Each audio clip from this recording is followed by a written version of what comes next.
Okay, good afternoon, everyone. It is exactly 5 minutes past 2 p.m. East African time. My name is Esther Kiuluku, and I will be your moderator. I am also a member of the East Africa Law Society Young Lawyers Committee. And today we are pleased to bring you and organize to you an online capacity building session, which will cover the area of building strategic networks in order to position ourselves as young advocates for success. And to equip us on this area, we have our three panelists. We have Mr. Anthony Atata, who is a partner at Holbach Law Firm, which is based in Nigeria. He is the founding editor of Courtroom Mail, and also a founder of the Lawyers Table Tennis Open.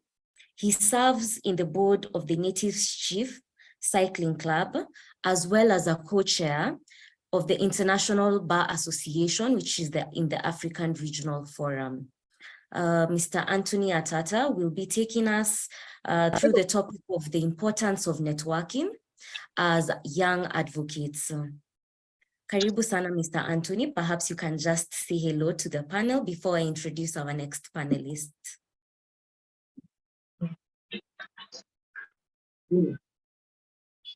Okay. Mr. Atata, can you hear me? Yes, I can hear you. Yes, perhaps you can Hello. say hello.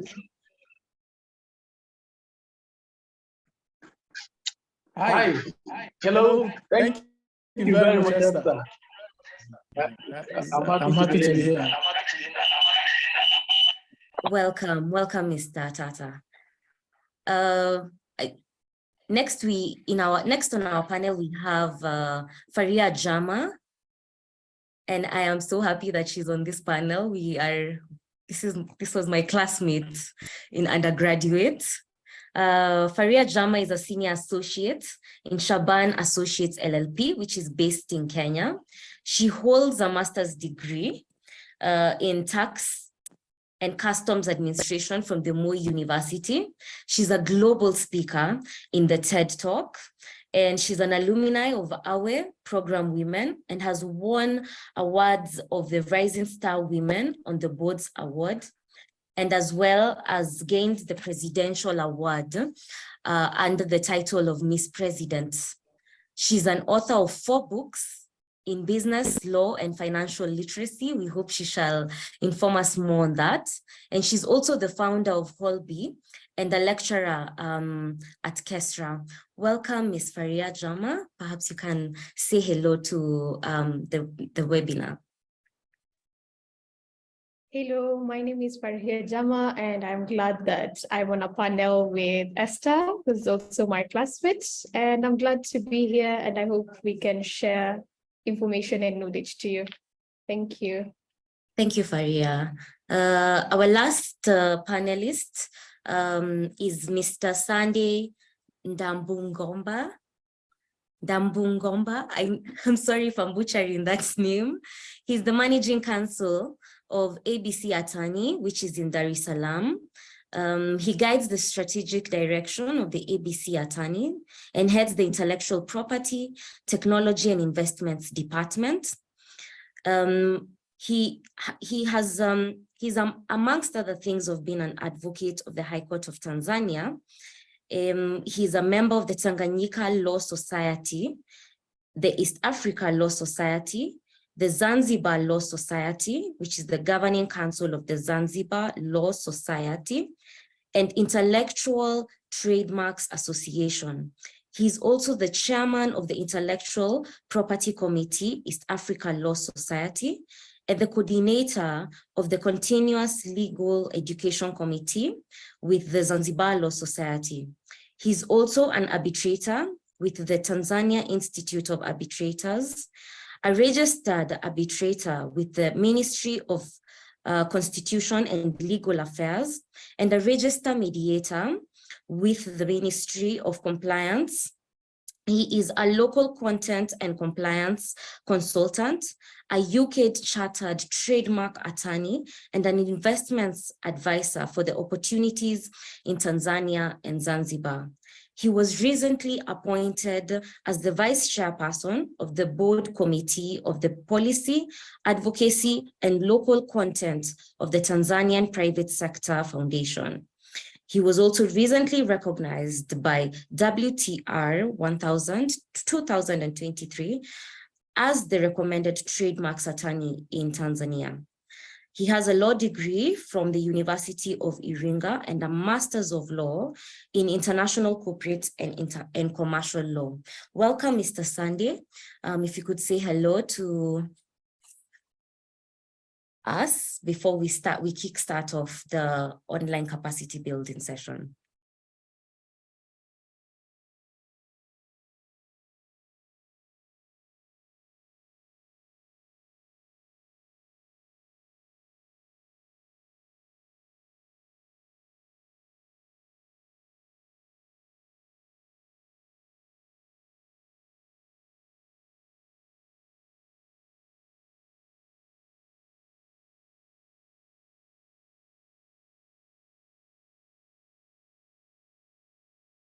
Mr. Sunday, can you hear us?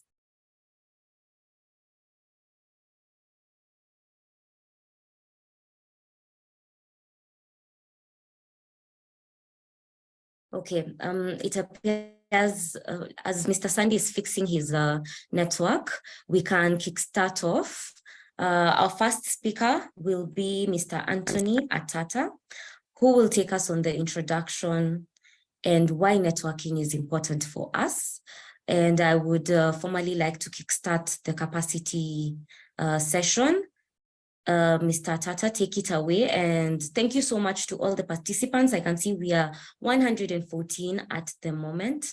If we have any questions, we can type them down at the Q&A.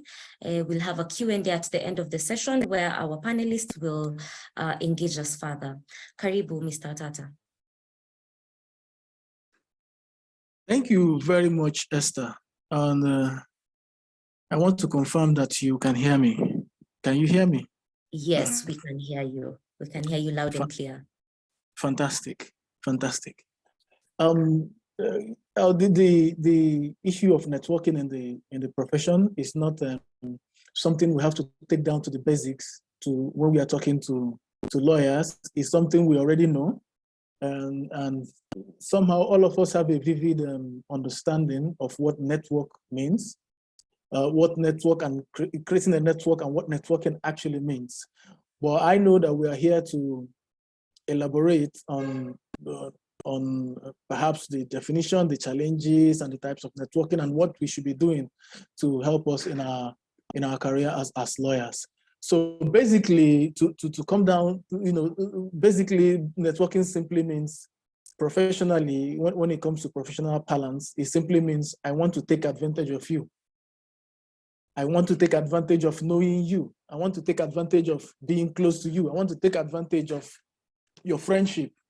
But at the same time, there are rules of networking that lawyers should also understand. So I don't know if I should continue to say that, but I think as an introduction, it's something we know already. It simply means I want to take advantage of you, like I've said before, But there are two types of networking here in terms of our profession. I have grouped them into local and international networking, and my emphasis is going to be about the international networking. So I think, Esther, I wouldn't want to run down all your questions in one panel, so you should be able to guide us so that I will know when to say what I need to say.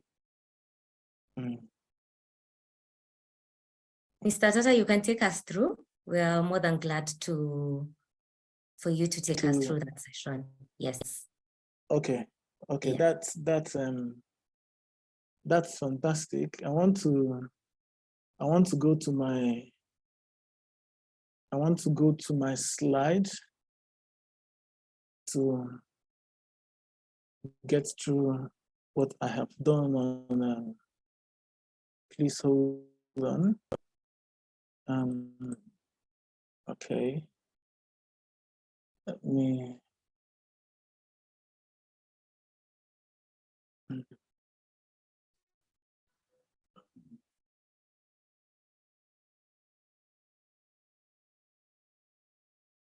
trying to open my slide, please. Now, while I'm waiting for the slide to get ready. Okay. Can you see my screen?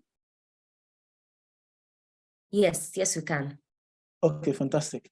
Okay, like I said, I'm going to look at it from two ways, two types of networking for lawyers. These are the two types I developed myself. It's not like a standard rule anywhere, but for the purpose of our profession and my experience and experiences of other lawyers, is those of us practicing in Africa, we have to, I divided it into local and cross-border networking. Now, local networking, because sometimes when we talk about networking, people go too far with thinking that networking means going outside your jurisdiction to get to know people who are very far. Networking could also mean trying to get to know the lawyer next door, you know. And in terms of local networking, I am persuaded not to restrict it to the country. Like if you're from Kenya, it could be, it should only be lawyers from Kenya that qualify to be the local networks.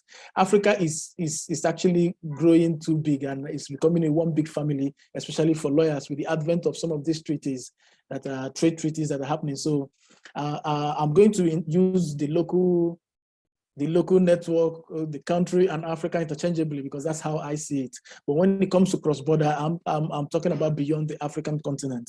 Now, so with that understanding, I think that there are some important things we should look at when it comes to networking. Not the number one rule for us lawyers, both young, and I know this conference is for young lawyers, but the rules do not apply differently to the older ones. It's just one rule, okay? Now, the number one rule is you have to create a niche. Now you have to create a niche and have something to sell. Because when you are trying to create a network, when you're trying to get to know someone, when you're trying to take advantage of someone, you must at least have something that you're selling to the person. So networking is not a church activity. With all due respect, it's not like going to church and always asking God to do this for you, to do this for you, to do this for you, but you're not telling God what you're going to do for him. So it's a different thing in networking. In networking, while you are trying to get something from someone, you should also have something to sell, or worst case scenario, you have the potential to sell something to someone. So you must have a niche. Now, again, a good number of us that are lawyers, because of the way we are trained, because once you're a lawyer, you are trained in different aspects of law. Once you're a lawyer, like in my country, once you qualify as a lawyer, you automatically qualify to be a criminal lawyer, to be a family lawyer. You qualify to do all sorts of law. Now, it's important when you want to network, because networking should be very, very intentional. It's not something you have to drive it. So it's important that when you network, you choose a niche, especially when you are into cross-border networking. Some of us get to make those mistakes of when you meet someone and you're trying to get to know somebody, you tell the person, oh, I'm a lawyer, I'm a criminal lawyer, I'm a family lawyer, I'm a conveyancing lawyer, I'm this and that. You put everything together and you set confusion in trying to, so you must be deliberate. So we have to first of all choose a niche. If you want to become a family, yes, I know in your home country, you can do everything, especially if you're a litigation lawyer or courtroom lawyer, which cuts across all aspects of law. But when you are intentional about networking, you must choose a niche. You must choose a niche. Intellectual property. You must choose family law. You must choose what you want to sell. It's important so that you don't end up causing confusion. Now, in doing that, there should be an element of confidence in trying to do it. I keep using the word intentional. Because it's something you have to take steps and be deliberate about. So in trying to get to meet people, you must have confidence. You must be bold in what you're doing. Now, what are those things that give you boldness? Number one, you must, after choosing your niche, you must work very hard to know your niche very well. If you decide to push yourself out as an intellectual property lawyer, you must take steps to be familiar with intellectual law practice and what is happening in the intellectual law community. So that when you meet somebody, you don't seem aloof, you don't seem unintelligent, if you understand what I'm saying. Now, secondly, in doing that, you must have your targets. When you choose your niche, it helps you to know your targets. For example, if you want to meet Mr. X, B, and you want to connect with lawyers who are doing intellectual property in South Africa or in Namibia or in Nigeria or Ghana, you must restrict yourself to those lawyers because you have a niche. You must have a target of the people you are looking for. You don't just go about pursuing everybody. Hey, you meet this person, you meet that person, you go at large and you end up not achieving anything. Now, that takes us to the next one, which is strategy. I think I have to take that part. Strategy. If you're seeing my screen, I'm saying when it comes to networking, you have to be strategic. And in being strategic, you have to hunt like a lion. No, I know some of you who are from the safari areas, you understand how lions hunt. There are two very important qualities in how lions hunt. Number one, lions stick to the target. When there is a herd of buffalo and they want to go for anyone, they choose the one they want to go and they pursue that one they want to go, regardless of the one that runs closer to them, they keep pursuing. And that is how networking works. Now, let me give you an example. When you attend a conference, physical conference, and you need to meet 1 or 2, 3 people.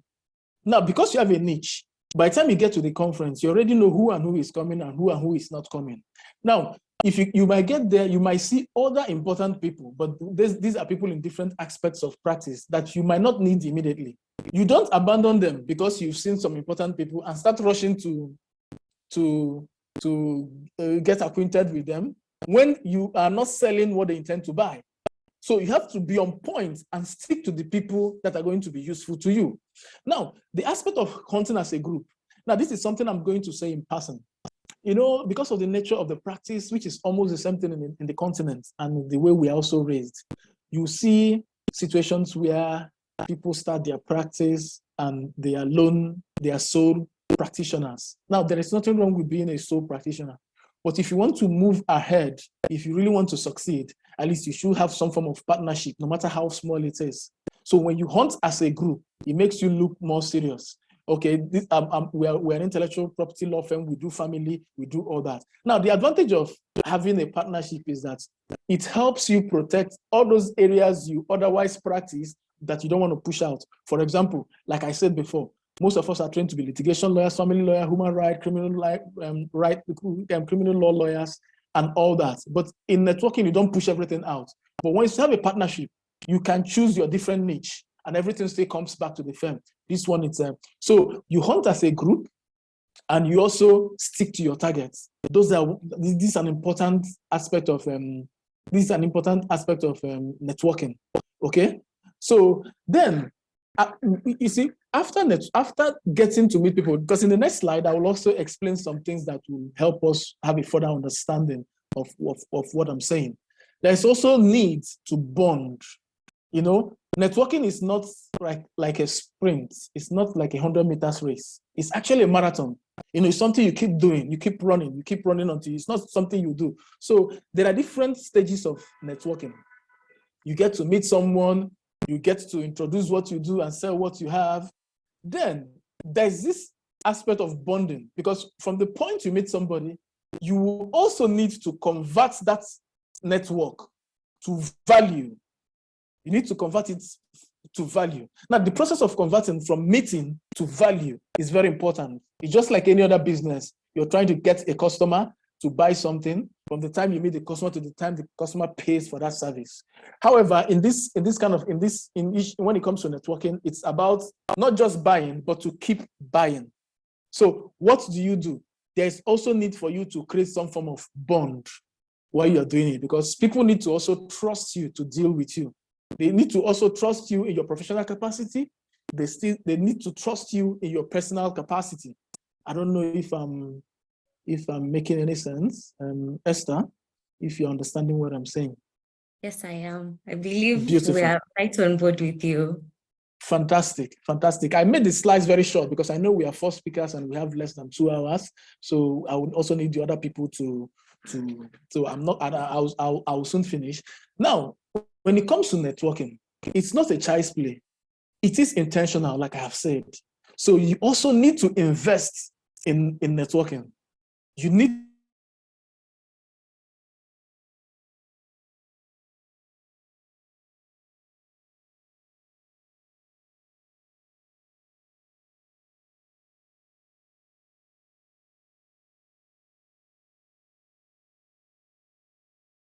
Mr. Tata, I think we've lost you for a minute.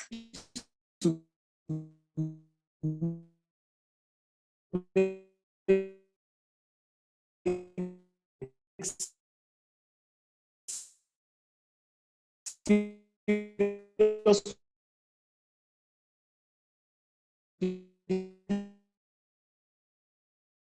No, we still can't hear you.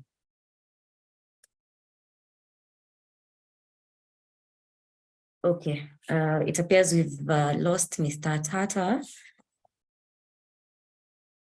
As he's fixing his network issues, I've seen Sandy has joined us. Perhaps he can say a big hello.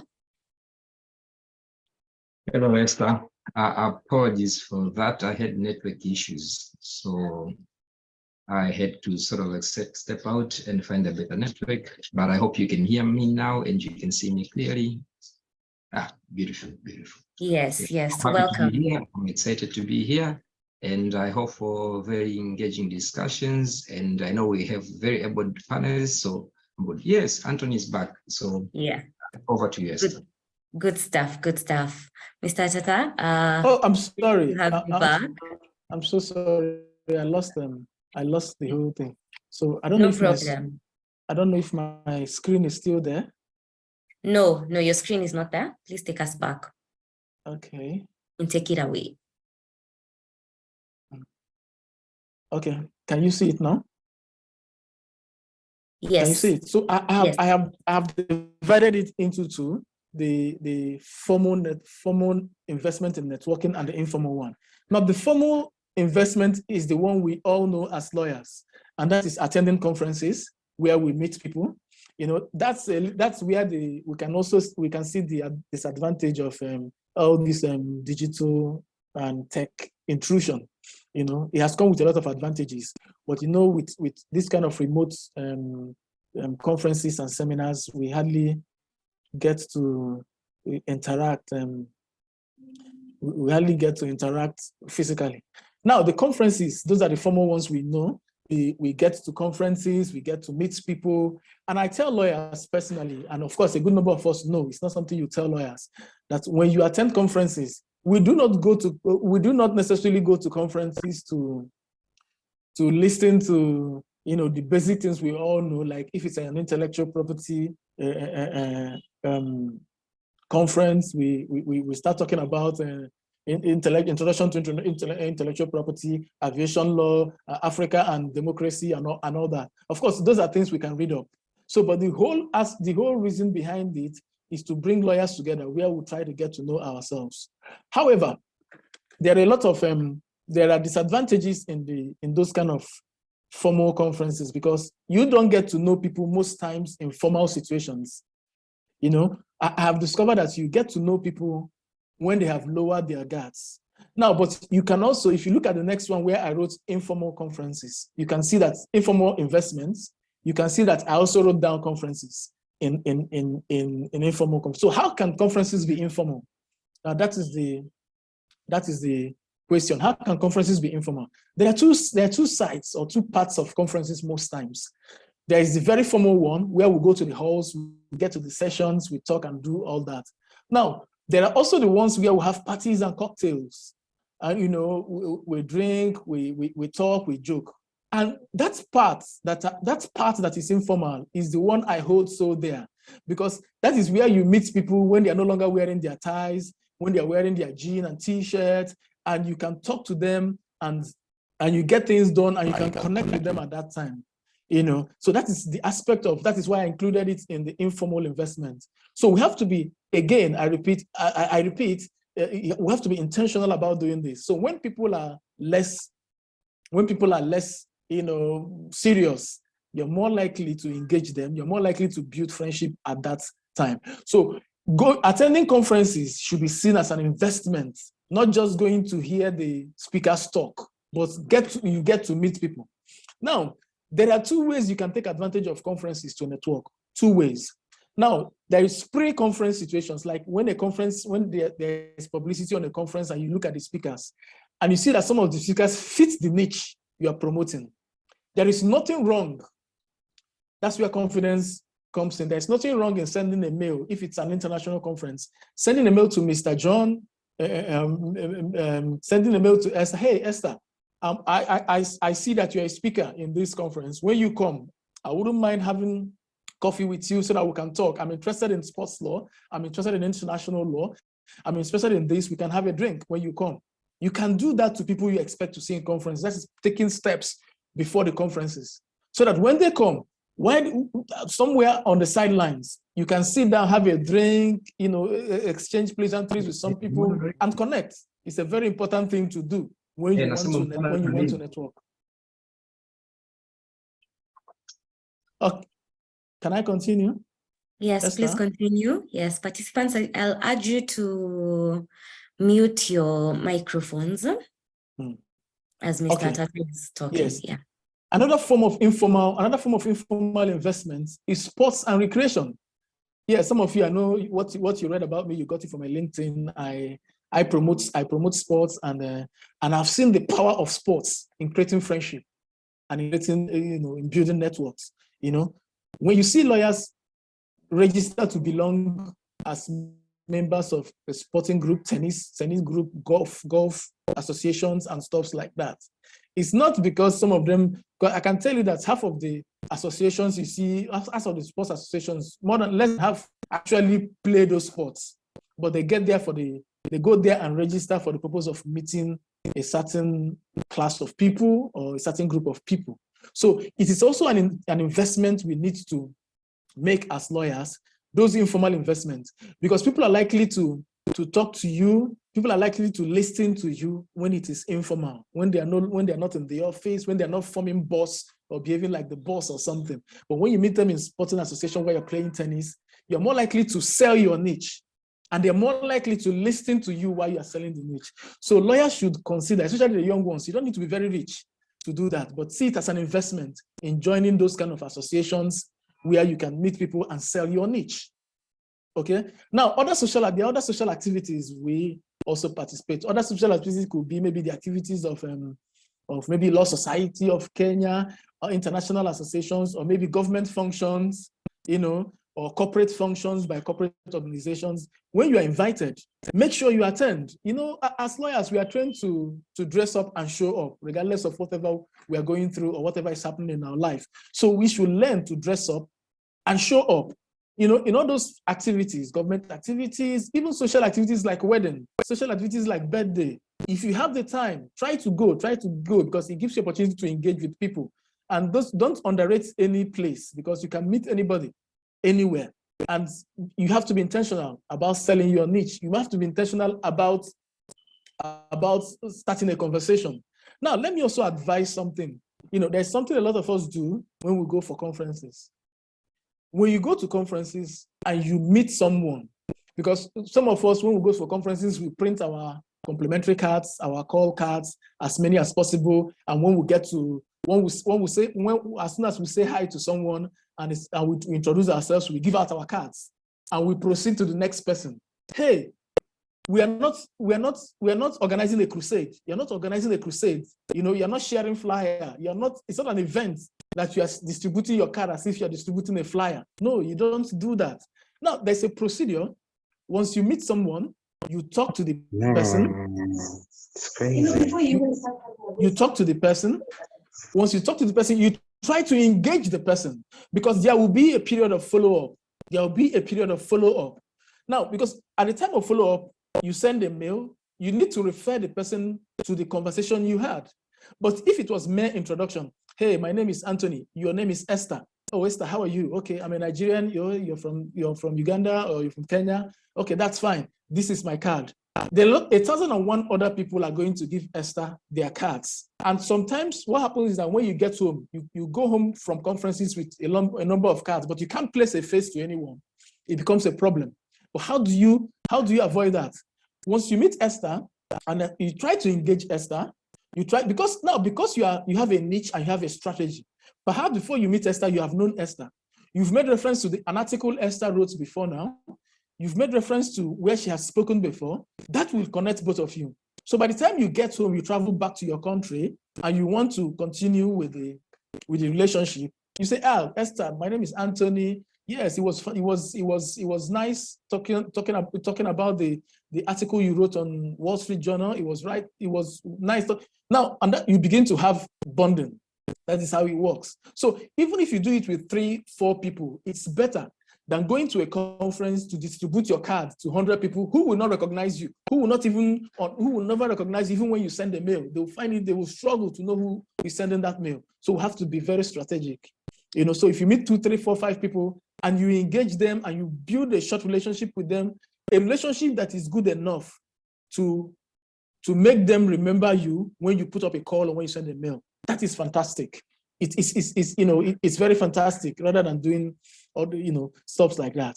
Now, you see, let us also look at social media. There are different aspects of social media. A place like LinkedIn is a wonderful place to network. But however, LinkedIn has this very serious serious thing around it.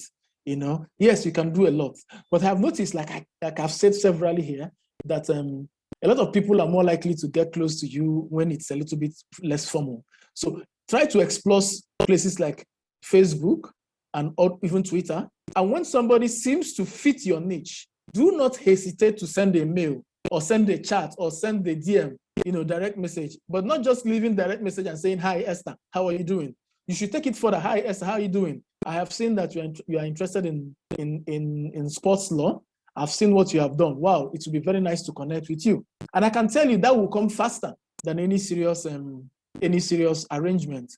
So I think that is we can understand that basically now. Now, this is the last part of it. So that I can give chance to some of my other colleagues. In all this we are saying, in everything we are saying, I understand that there are challenges of networking, especially when it comes to cross-border networking. Now, there are cultural issues, number one. Let me give an example with Nigeria where I practice.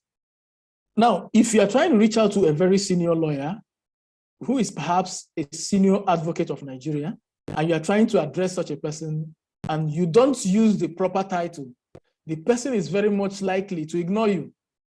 So if you come from a country where people are formal, if I see Esther, I call Esther, and you want to network with somebody from a country where if you need to talk to a person like that, you need to put sir, or you need to qualify him with his title, and you don't do it, it's likely to cause a little problem. It's likely to. So in networking, you should also understand the culture of the people you are trying to relate with. Now, if you're also relating with somebody, perhaps somebody in Europe, where somebody who is 70 wouldn't mind you calling him John, hey, John, and you start calling John and you're putting sir, or trying to do it the way you do it in your country, it might also put you in not very good light. So these are some cultural issues you have to understand, and you have to read it up and try to educate yourself on how to relate with people from a particular part of the world. It's very important, or else your first attempt might make somebody not even want to talk to you again. There are gender issues. Now, I know that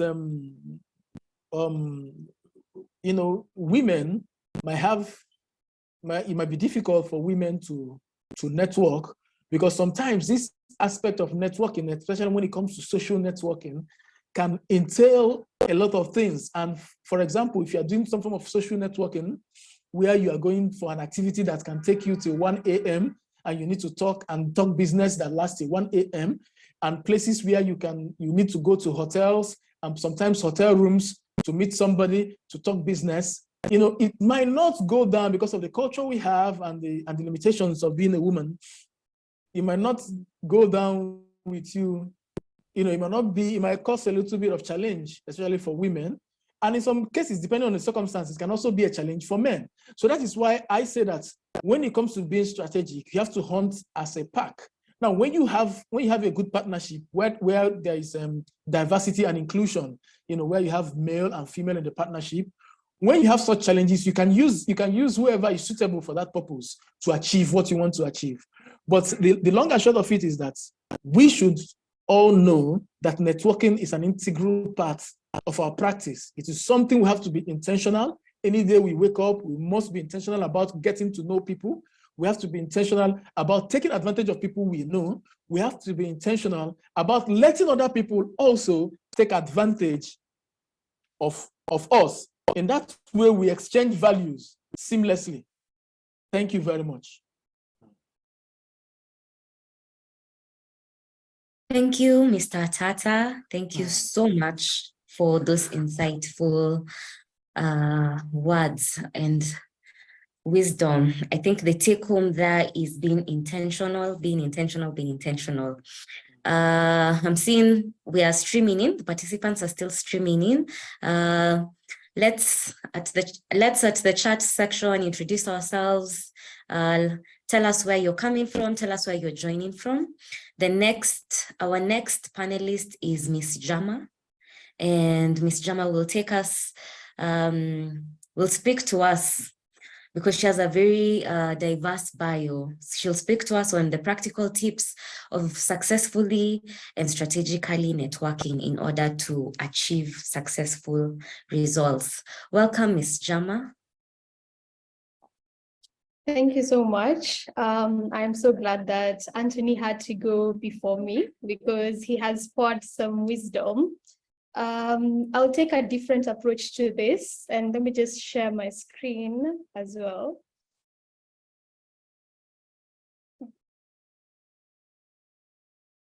So the first thing I'll let you know is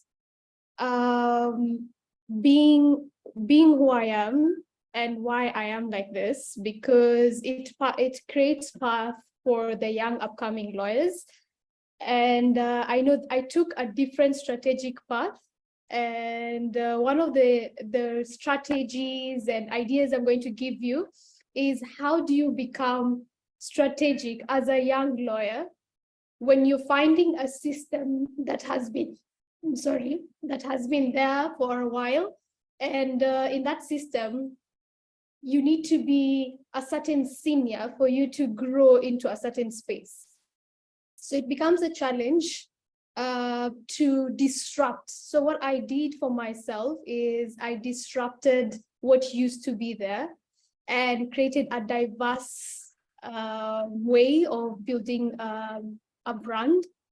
And for me, strategic networking is about building a brand. And I say this because one, please stay silent, because you need to know what you are bringing on the table. You know who you are, what your powers is. And if you know your power, then now you'll be able to penetrate into a market, choosing a niche. But half of us, when we go to forums, we do not even understand ourselves. We do not know what kind of people we are. So I found myself being a dynamic lawyer. And being a dynamic lawyer, I wanted to bring a new aspect to law. So my slogan is normally written Wakili Global. And that name, I got it from people who I interacted with, who told me, you're our lawyer, but we have never met you, we've never seen you, and you have been solving our problems from the other side of the continent. So I started a venture, and before I became a lawyer, I had a business on the side, which I founded, and I finished law school, and immediately I knew I loved business, and I loved a few things about different areas of commerce. And so I wanted to bring that new, fresh system where you can be what you can be because of what you are. So half of us, we tend to penetrate into a market and then conform. So I didn't want to be a conformist. I wanted to be conventional. I wanted to be leaving a legacy and be reminded that I didn't follow the path that other people followed, but I created my own path. So half of the decisions I made, I had really done a research, did consulting.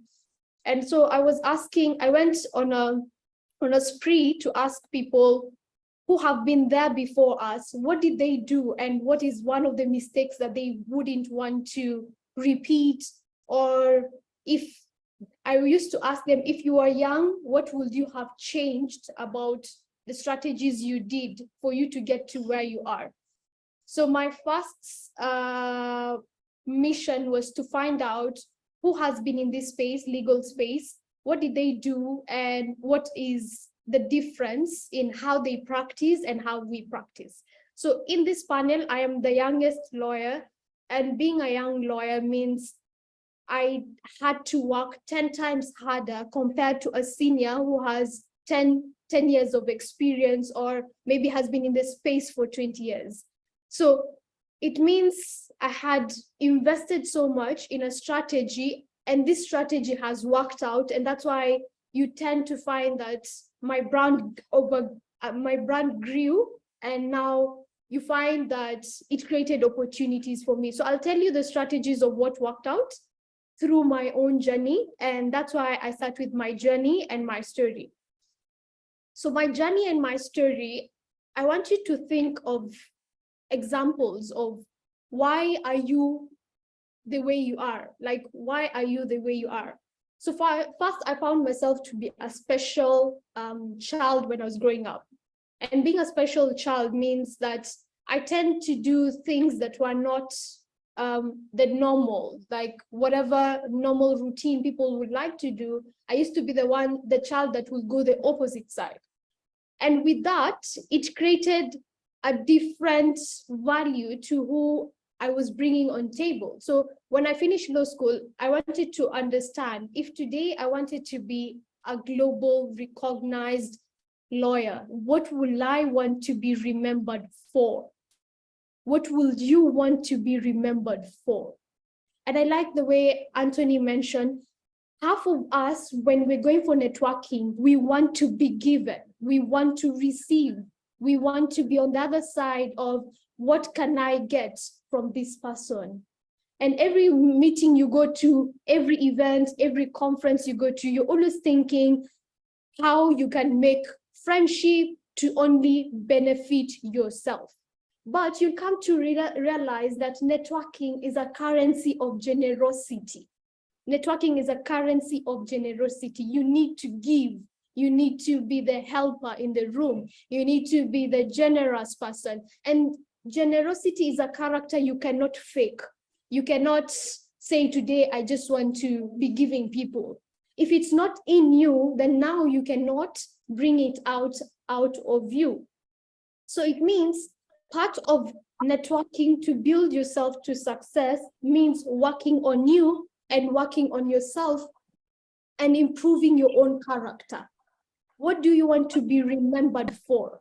What is it that you want to be remembered for? Yes, you've become a lawyer. You have practiced law. You've gone to school like all the other millions. They have come to practice, they're in different spaces, but how many lawyers are in the space who are remembered? The essence of networking is learning how to create interpersonal skills, but these interpersonal skills need not to be transactional. So for example, today you went to a shop, and when you went to this shop, you bought bread and maybe milk from the shopkeeper. How many times have you ever said hi to the shopkeeper? How many times have you ever bonded or get to know the shopkeeper on a personal level? We normally just give out money, take what we wanted, receive it, and then we leave. but maybe the shopkeeper will have been your client at some point in your legal career. So half the time, human beings tend to be so transactional. What can I get from someone? How can I just be in this event? What can I receive? What will I receive from someone? And then now we leave the room. So if you had what Anthony talked about, being in a room, going to events, ask yourself, what am I bringing of value to people? How can I be of help? What do I need to be remembered for? So you need to learn how to be transformational. And part of your transformational journey, for me, I knew I didn't want to be an ordinary lawyer. I just didn't want to be any simple lawyer who just came, practiced, and left. I wanted to be remembered for something, and I wanted to do a revolution for Africa. And I knew I was on a mission, and doing this mission, I needed to find a way, how can I connect with people around the globe? And how can I network and make sure that people remember my brand? So ask yourself, if I am coming to this place, I don't want to be transactional. I will give you an example of some of the best brands that have been there, some of the organizations that have been successful, some of the prominent people that you have been, that you've been maybe looking up to, that are your role models. What are they doing that is different from the crowd? So you need, number one, to first thing, stay unique and be different. Choose your own path or create your own path. In case you don't find that you need to conform, create your own path and move with it. So this kind of disruption takes confidence and courage. So if you are a person who's a yes person, yes, I want, you're told, do this, yes. We need to go to this direction, yes. Sometimes you need to learn how to say no and say, I think I have a better solution. I think I have a better road to move. So once you start creating and being outstanding, then now you get recognized. But if you are going to follow the crowd, then you'll become just a normal person and everyone will just be accepting you to be like, oh, she's just a lawyer. Okay, fine. He's a lawyer. Okay. And nothing will be remembered about you. So stay memorable in people's mind. And how do you stay memorable? For those of you who have heard about Unilever, behind every brand, you need to know that the world does not want to hear anything about you or your story until you become someone. So you actually need to achieve and be someone. Bring yourself out of your comfort zone. If today you stayed at home and slept the whole day, we wouldn't know that there's someone like Mary or John at home. It means you have to come out of your own home, your own comfort zone, and come out and speak out. Tell us, who are you? And as much as you want to tell us who you are, we wouldn't care who you are until you achieve something. So it might be like small achievements. Go and do a challenge. Maybe it might be a sport activity. It might be, there's a story about a matatu conductor. This matatu conductor was featured on BBC. You might wonder why a matatu conductor was featured on BBC News. Because that matatu conductor was a lawyer. And that's the catch. The matatu conductor was a lawyer. So it means he was an unconventional lawyer. So if today you were to be a lawyer and you have already started practicing your legal career, half of us will say, I don't want to do some things, or I don't want to be associated. Sometimes we have this pride as legal professionals. We want to be seen, be heard in a certain way. So some of the things we do not want to associate. I remember yesterday night, my small sister, who's studying in university, our last born, was talking about why, she was asking me, why as lawyers do you tend to dismiss or look down upon other careers? Why do we have lawyers or legal students who tend to say that the only noble profession is the legal profession? And then I tried to look for an answer, but I couldn't find one. Why do we actually look down upon a few careers or majority of careers and say, this is just not what I want to be associated? Yes, you're a lawyer, but we're in an ecosystem. You need other people to survive as a lawyer. You need your finance people to work with you. You need a banker to help you. So part of creating strategic relationship is, one, get out of that pride of the legal. I don't know where we learned it, but get out of that pride of saying, I cannot be associated or I cannot be in a forum talking to other people who are non-lawyers. So one of the things that I did is, or that has worked for me, is I am in spaces where there are no lawyers. And that made me humble enough to learn about other careers, other professions, and create strategic relationships with them. And once you create that kind of network of other people, today you're looking for a surveyor, you have a surveyor in the other side. Today I'm looking for a brand marketer and a designer, I have a designer, because I've interacted with so many people. I have gone to forums where I don't first introduce myself as a lawyer, I just introduce myself as Faria, then I get to know people on a personal level.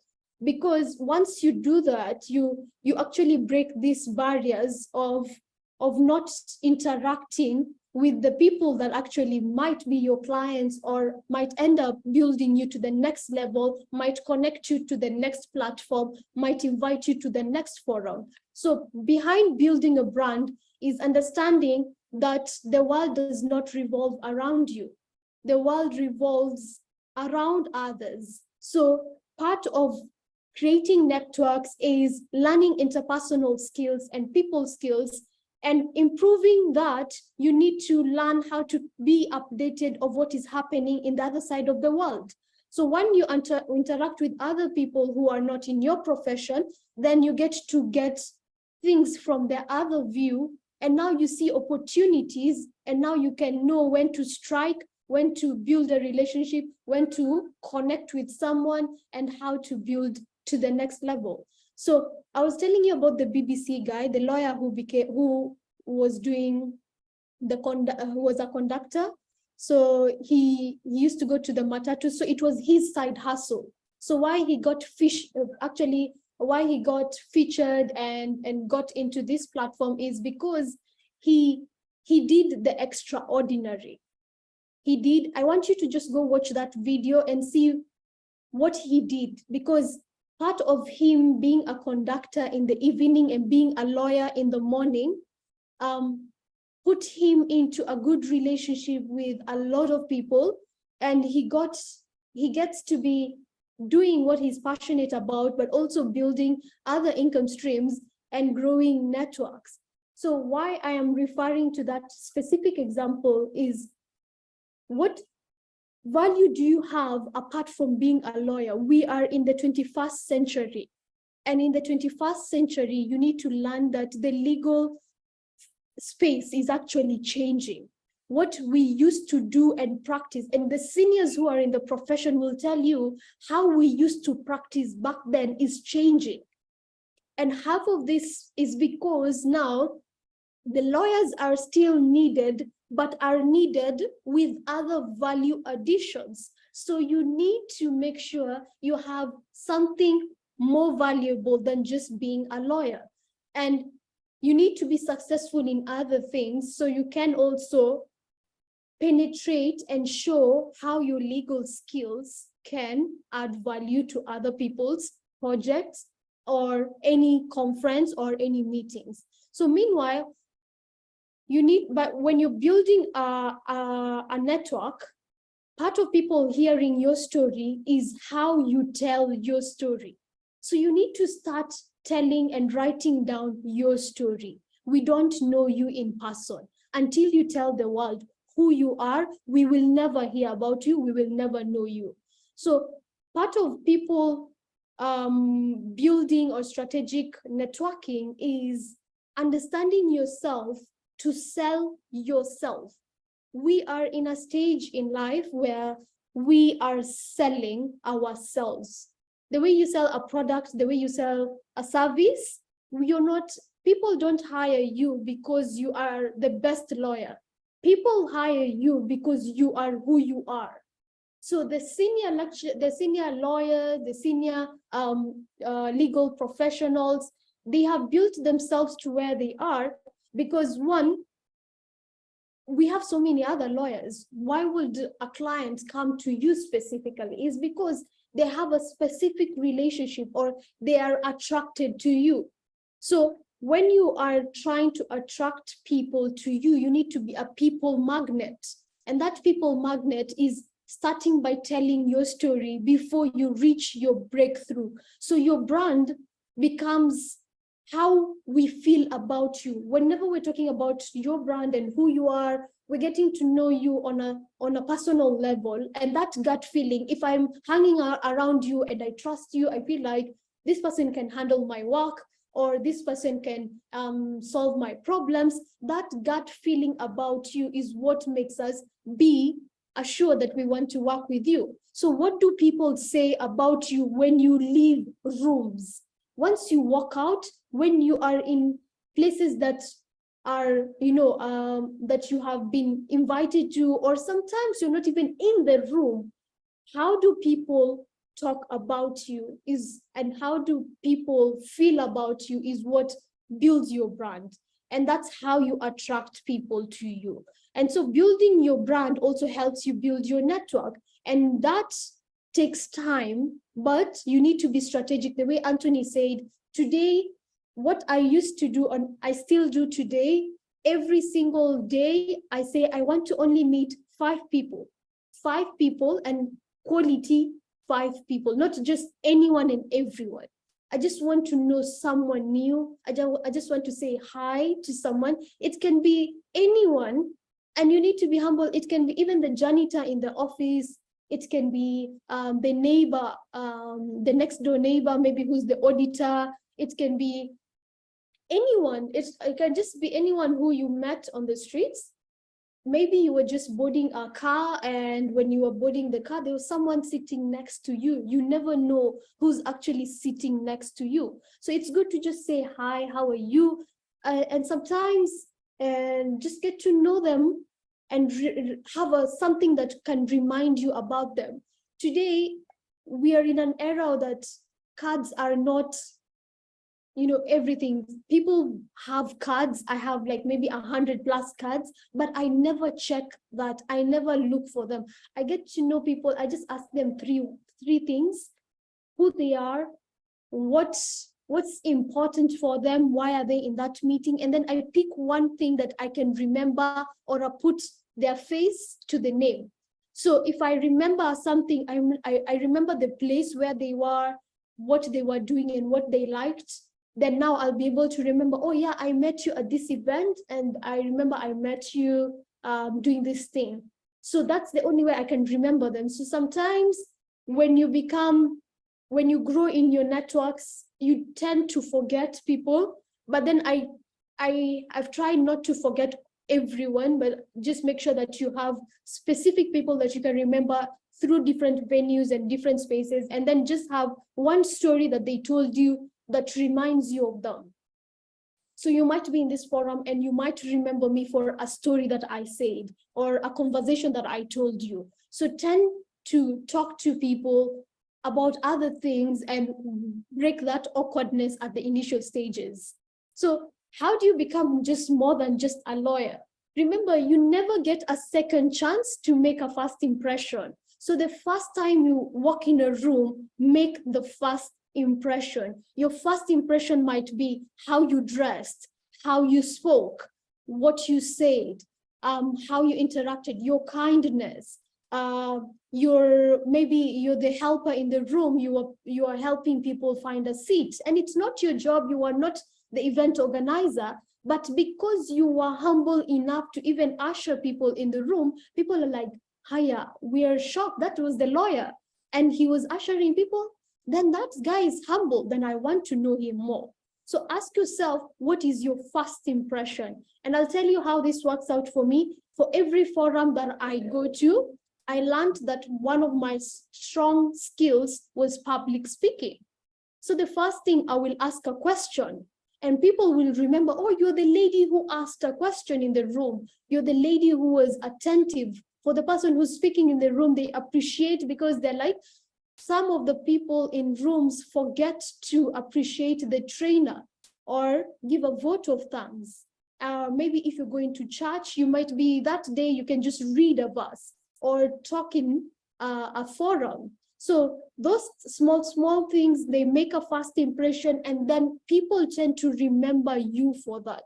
So it's not the first impression you're making, it's the reality that the person who will hear you, the person who's in the room, you never know who's in the room and who's listening to you. And once they get to know that first time that they heard you, it's a principle that they will never forget you. So find something that people will remember you for, the value that you give, and people can remember that. So part of being transformational and not being transactional, ask yourself why the biggest brands. I'll give you an example. For those of you who are in Kenya, I'm not sure for the other countries, which kind of brand have you been watching on TV that has stuck in your brain? So for us in Kenya, we have this margarine called Blue Band, and Unilever is one of the international companies. So when we were young, Blue Band was always aired on television. And when it was aired on television, since you were young, you used to know that there was Blue Band. So today, when we go to supermarkets, we forget to remember there are other types of margarines in the supermarket. We always say, can I have the Blue Band? Can I have that Blue Band? Yet there are other products such as Prestige. There's other margarine brands that are existing. So ask yourself, what did this brand do for the last, I don't know how many years, 50, because if I am my age, it means it has been there for a long period of time. What has it been doing to retain itself in people's mind, that we can't forget it? It cannot be washed away from our brain. So you need to remember, how do you stick into people's brain? How do you stay memorable years after years?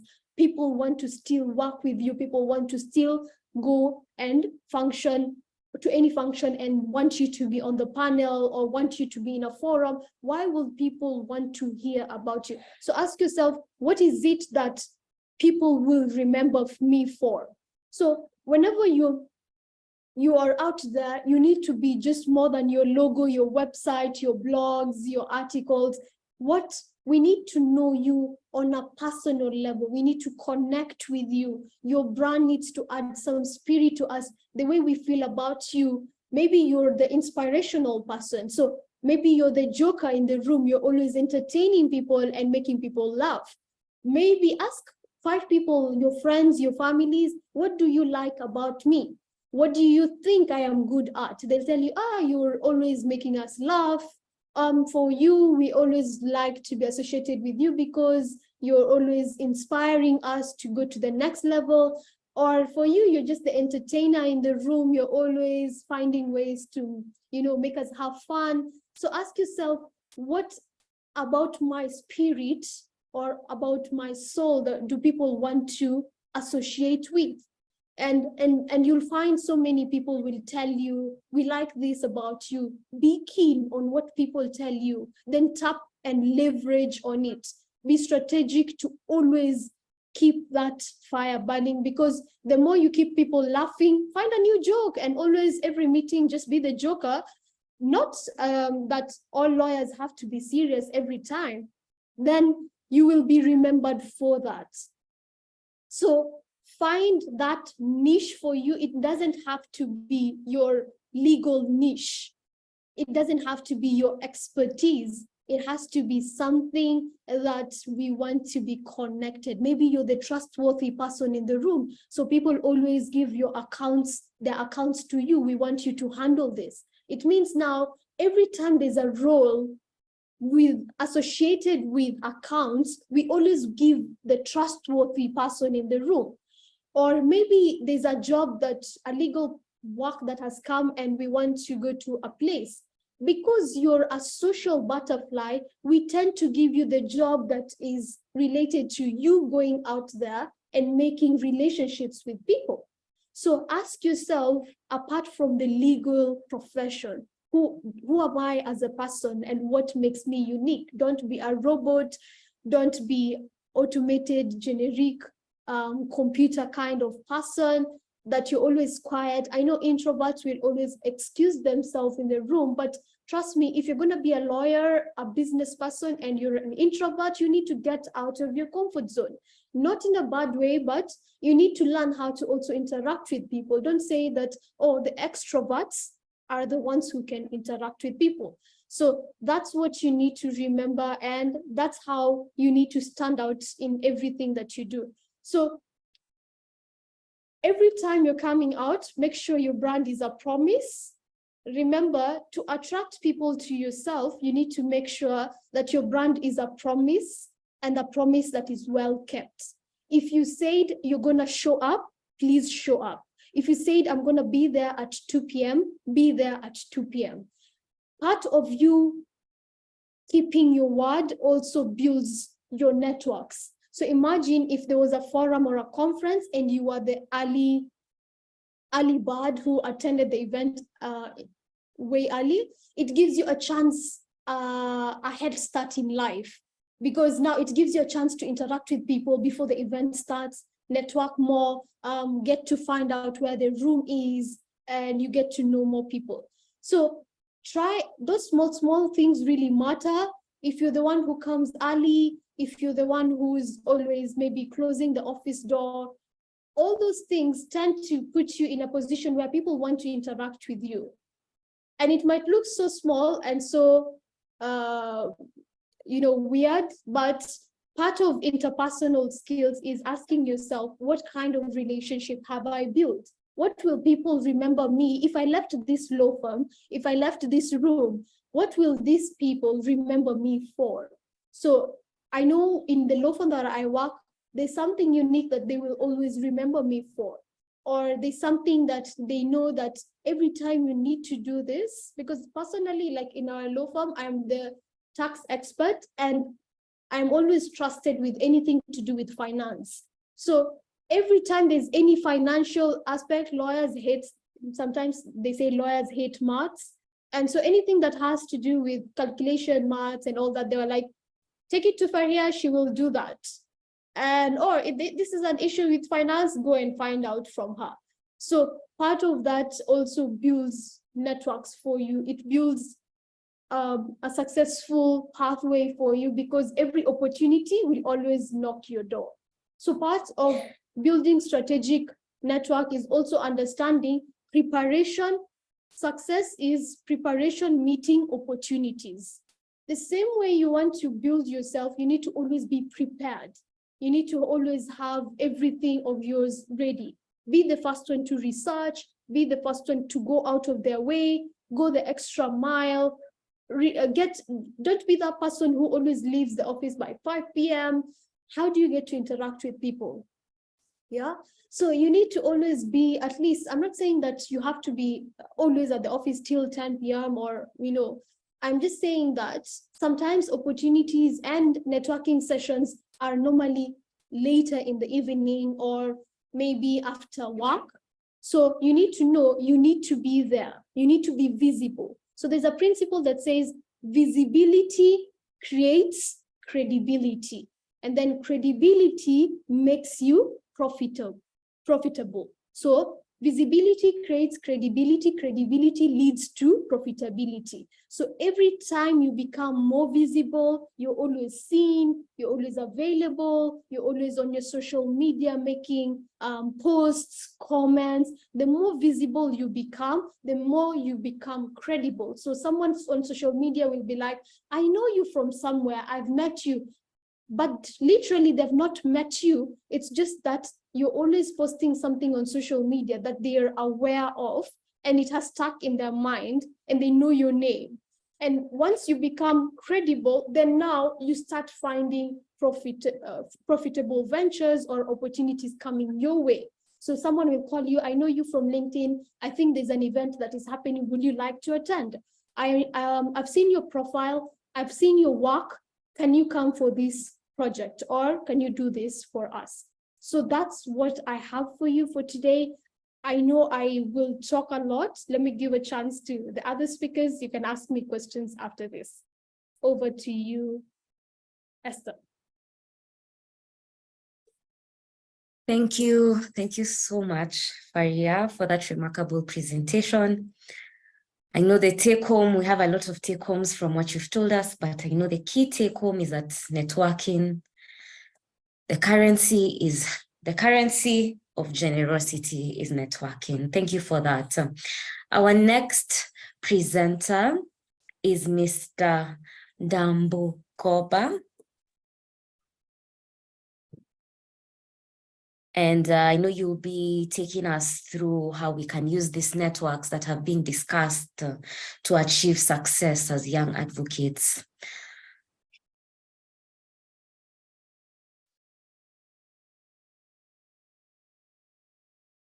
Okay, so it's fine. I can go ahead. Take it away, take it away. Oh, brilliant, brilliant. All right, so thank you very much. So my task is very, very easy because everything else is built up already. So Jama and Anthony have touched on, and I could say pretty much everything revolves around how we treat law, treating law as a business, and that branding is everything. And especially when we talk of personal branding, so how you position yourself and whatnot.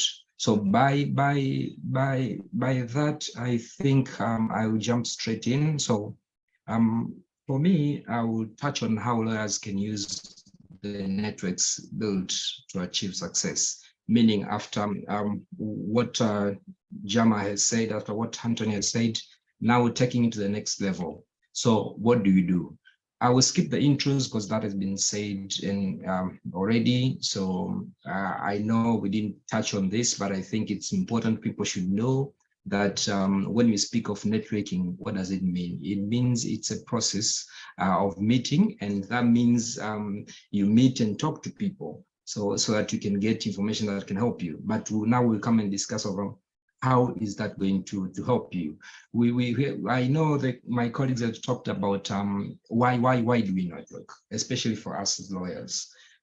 We know in some jurisdiction, even marketing is still, I think, even for Kenya, even though for us is even more stricter because it's a noble profession and whatnot.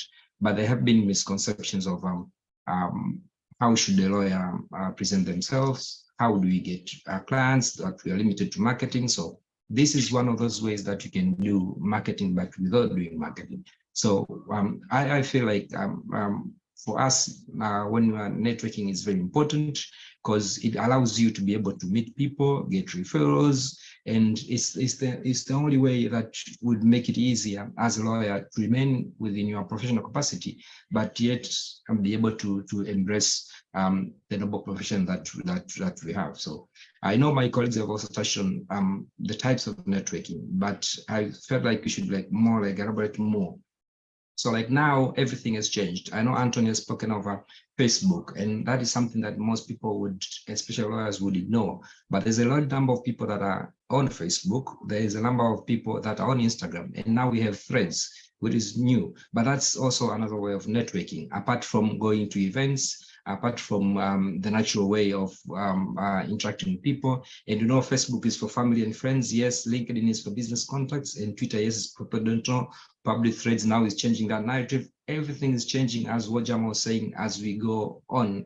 Things keep on changing, and especially on how we network, and now knowing that we are in the age of technology where AI is everything and whatnot. But also I wanted to put the fact that at times it's very important for you to look at what you're posting out there.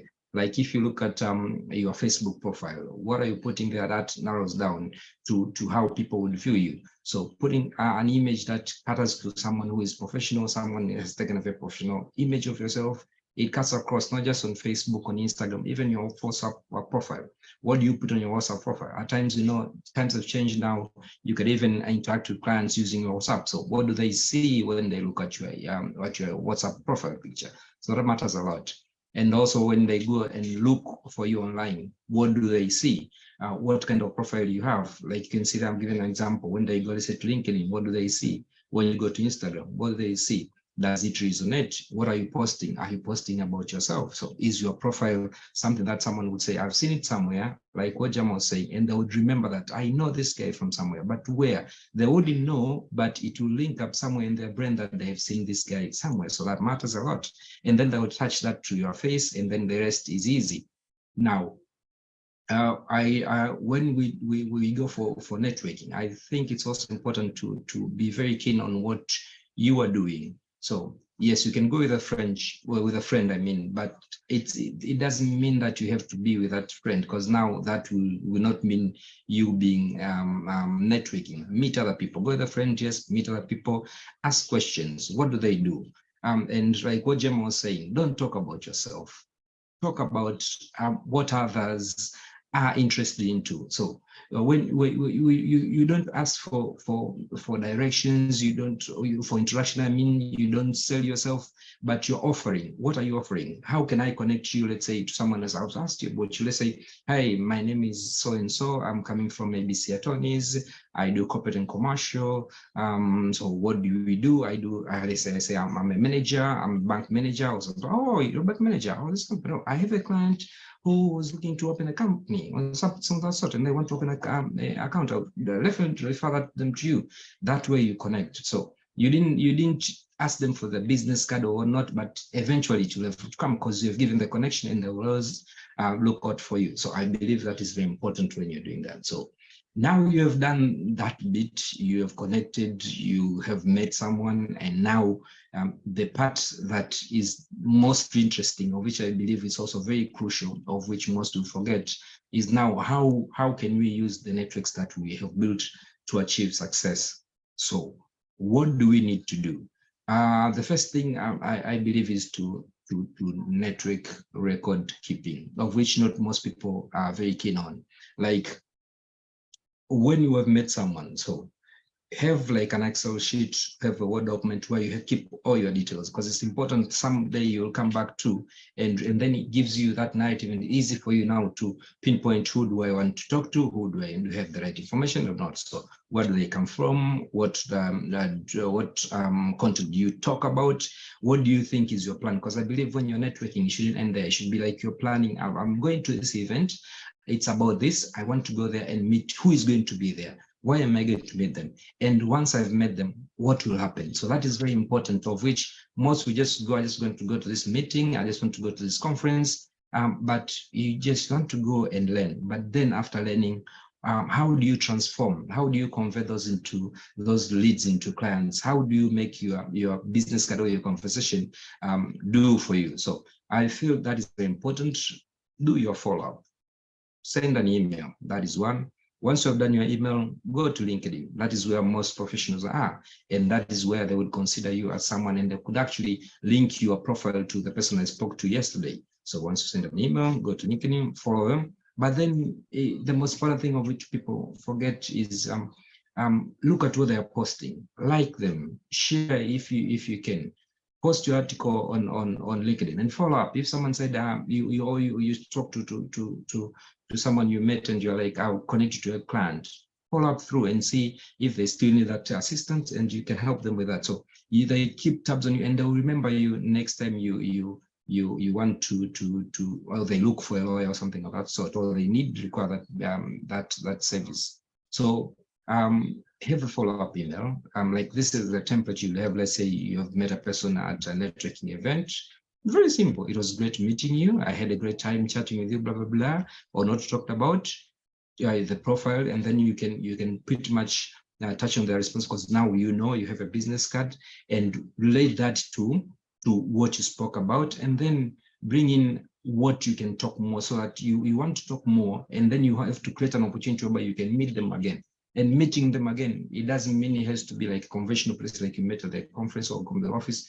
People nowadays want to feel free, and grabbing a coffee somewhere else, they'll feel more comfortable around. So I feel like that is one way. Or let's say you meet someone who is very, very senior to you.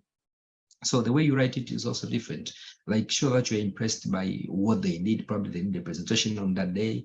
What key things do you take out from that presentation? And then see if you can entice them into meeting them again. I would love to meet you and learn more. Definitely they would want to come here. They will be like in open arms and say, yes, let's meet up and see what we can do. So network follow-up is very important. Thank your contacts. If you're applying for a position, let's say you are delivering information, you want to follow through your description, it doesn't matter. As long as you do your follow-ups are very, very important.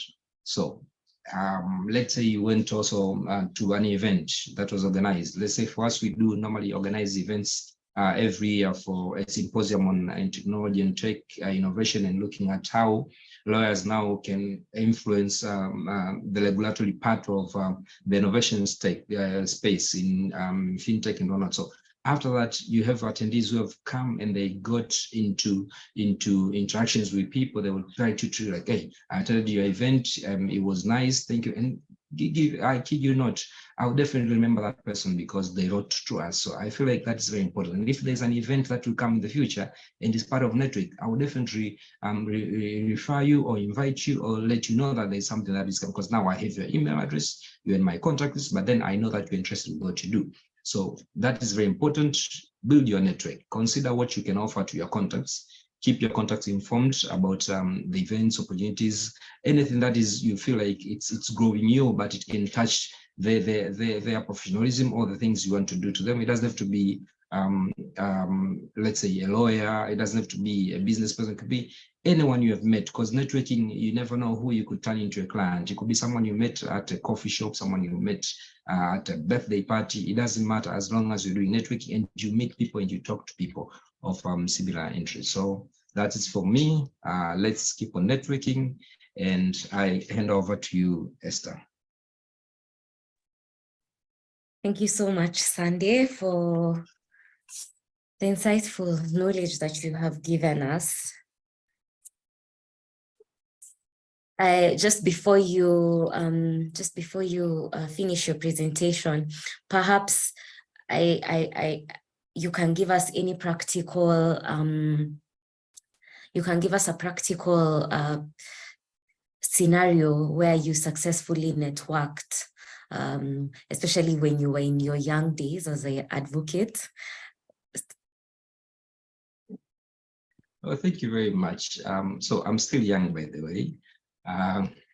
Yes, so I would say about 10 years ago, I was not even like so much into practicing, because I was like what Jama was saying, I was trying to figure out what I want to do, because for me, I was more of a business person. I wanted to do business, but then I came to realization that what if we turned law into business? So I looked around, so what people do, and I learned the best from not looking from within, let's say Tanzania.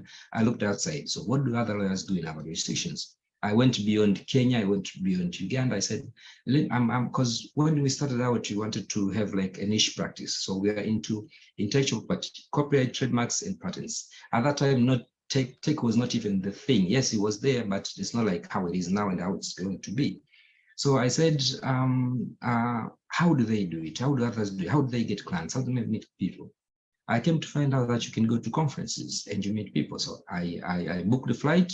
I went to a conference in the US, and believe you me, that was like an eye opener for me. So I met people, and I was a newbie. you go there, meet all these faces, they're from different nationalities, but you know what is the drive. Because when you are doing at that time, Inter will send to you and they'll tell you who you are going to meet. I mean, who is going to be there. You can even arrange your meetings before. So I arranged my meetings before, I met those people, but the fact that I was able to have a one-on-one with them, they remembered me once they go back home. So what I was talking about when you speak of doing follow-ups, I went to a conference. It was for like 4 or 5, 7 days. And then after that, I came back. When I came back after a week, what I did was write follow-up emails like, hey, we met and it was interesting. I love what you guys are doing. You guys are the top in China, and I believe you guys can even do more. Why? Because I feel like there's an opportunity in East Africa. You can enter this market, and the way you're doing it is different. Because now, when you come through doing counterfeits, here is different. But then probably I could even do more because I met you. I could even give you a special price, not what everyone else is giving you or someone else is giving you. So that was like a marketing pitch for me, and it worked. From there on, I met 2 clients. One was from South Africa and one from China, of which we took on. But then after, because I kept on going, I went to another one that was in Spain 2 years after. But then again, the guys I've met were the people that actually came later and say, hey, we met at this and then after that, that's when we converted now the conversations into leads. But also what we did now on a networking part, we were like, you can network with people, but what if you bring the network to you? So we started a symposium, of which is done every year. By that, it means now you meet more people. They know it's your law firm that is organizing. And then that's where it's easy to invite people from different faculties. So you have businessmen, you have scientists, you have whatnot. We are talking about innovation, you are talking about IP. But those ones, we converted them into leads. But then when I was very, very, very, very young, so like what you are saying in terms of how do you meet people, I said, let me build a profile. So I was building a profile for over 10 to 15 years, of which now, if someone comes and look at it, they say, hey, this guy has done this and that and that. And then I kept on joining organizations, join this organization, join that organization. By the time you come to year 23, I've done a lot on my track record. So someone could go on LinkedIn and pull that up, then it's easy for me. So that builds you up. It might be very difficult, or it could have been difficult at that time, but now it's very easy for you to now do something about your profile. But then again, it'd be easy for you now to interact with people because now technology is like everywhere. So for me, I would say in very short, networking has been like magical for me, in the sense that by being out there, I've been able to receive people and then now be able to interact. And I can say I have been successful in that way than staying and writing an email to someone, hey, we're offering this and this service. But if you go and meet them, if it's someone who owns a fleet of trucks and they are looking for a lawyer or they have a lawyer, they won't remember you if now you wrote them an email of which they don't know you. They can't put your face into that. Even if, let's say, you are referred by someone else, the fact that they've never met you, never heard of you, it becomes very, very tricky. So on my areas, I was doing that. But I kid you not, the conversion was about 2 to 3 years. Already, I had built a good profile of which now I can rely on and keep on building. Thank you. Thank you so much for that, Sandy. I know I'm opening up the floor for Q&A session. So if you have any questions, please utilize the Q&A. But in the meantime, I just want to recognize, I'm seeing we have people even joining from Cameroon. Thank you so much. I'm seeing we're well represented in Kenya, Uganda, Rwanda, Tanzania. Thank you so much for joining. And positive comments coming through. I see Awasu Mise is thanking us for organizing such an interesting webinar. And I also see you also asking for the slides. We'll make sure that we share the slides at the end of this.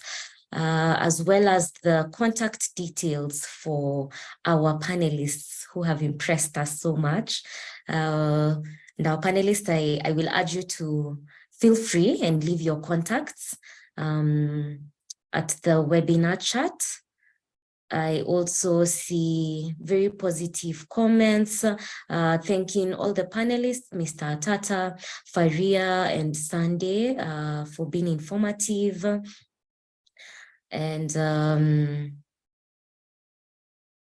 I'm seeing people are talking about it being an insightful presentation, so that I can move to perhaps Mr. Atata, just back to you.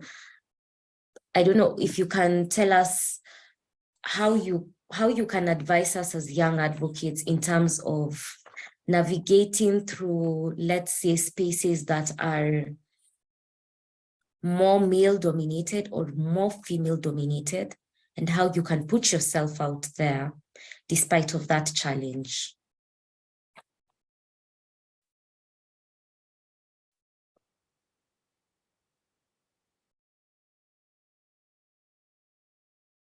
Mr. Tata?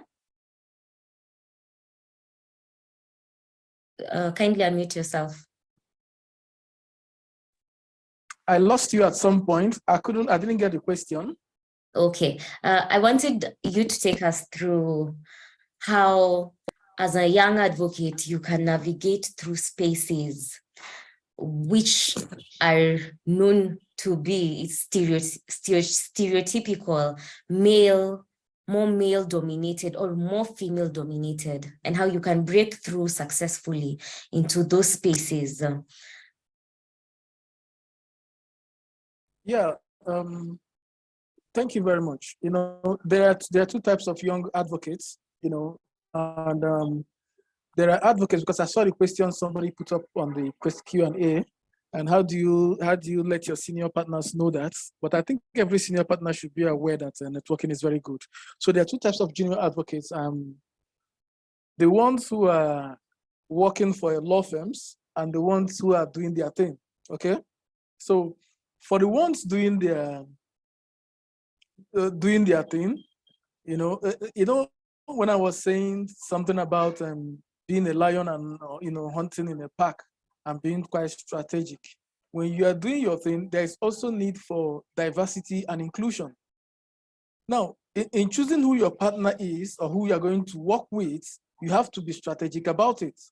Now, I mentioned that in some cases, you might find yourself in a male-dominated area or female-dominated area that will make it impossible for you to get into because of your gender. But if you have a partner who is female, that partner will be able to go there and do what needs to be done to get it into the firm. Okay, you can also spread your diversity in terms of race, tribe. I know in Africa, tribe is also a big thing. Like in Nigeria, you know, and other parts of Africa, I know tribe is a big thing. So these are things you take into consideration. Now, there are some places you need to go because you come from a particular tribe. That's quite unfortunate. It is what it is in Africa, but it is unfortunate. Because you come from a particular tribe, you might find it difficult to break into that circle or something. When you are building your partnership, or you know, you're working with other lawyers as partners, or it can be loose partnership, make sure you take that into consideration depending on the circumstance of your country. So try to know how to use. That's why I said when you work alone, when you are a sole practitioner, it's very difficult. It can be everywhere. But when you have partners, no matter how small, it helps you to get as much value as possible from networking. Thank you for that, Anthony. I'm seeing the comments coming through and streaming. Thank you. Alessi, Marjorie, I see your comments saying Faria offered very valid points, and what you have learned is in your course of practice that you need to fit in fast and then stand out. That building that relationship at all levels is very necessary to connect with people and opportunities start to come to you. Thank you for that. I see also Emmanuel Chapuga saying that he agrees 100% with what all the panelists have informed us. Nakito, you're saying, wow, thank you, with a clap hands emoji. Jessica Mensa, thanking the panelists and saying you've learned a lot. There's an anonymous attendee who has a question directed to Faria. So Faria, you talked about introverts that need to step out of the comfort zone. How a young lawyer and introvert can connect with other lawyers, for example, in a conference, especially when the senior lawyers are around. I think this person is asking for tips on how a young lawyer who is an introvert can connect with other lawyers, especially, for example, in a conference, especially when senior lawyers are around. Faria? Thank you so much. I like that question. I'll tell you through a story. When I was starting out, I was that person who never wanted to be seen, heard, or never wanted to be in rooms the first time. So I was boarding a car, and then someone told me, a young person came and approached me and told me, it's very unfortunate that on social media, we lack role models. Yet you have been doing activities and projects and we can't hear about you. We don't know you on your social profiles. You don't have your photo and you've never been posting about yourself and your work. I felt so embarrassed and I was like, how can I be of help? I don't know what to do. This is someone who has been monitoring what you do, but they're just telling you it's unfortunate, like we can't hear you, we haven't seen you, we don't know you. So as an introvert, that might be your challenge. You might be the best in the room, but because you're quiet, you cannot see the next big deal. You cannot know the next person who's going to connect you to the next big project. And because of the aspect that you're an introvert. So do not allow your personality to be a hindrance to your growth. So if you're an introvert, social media has given you a platform where you can sell your product without even posting about yourself. You can sell your work. You can be showing how you can, prove your work. So we've had so many introverts who are lawyers who have come out, but you have to speak up. You have to say, at least, just say hello in the room. Let's get to know who you are, and then show us what you can do. Because part of growing needs to be the fact that you have to be visible.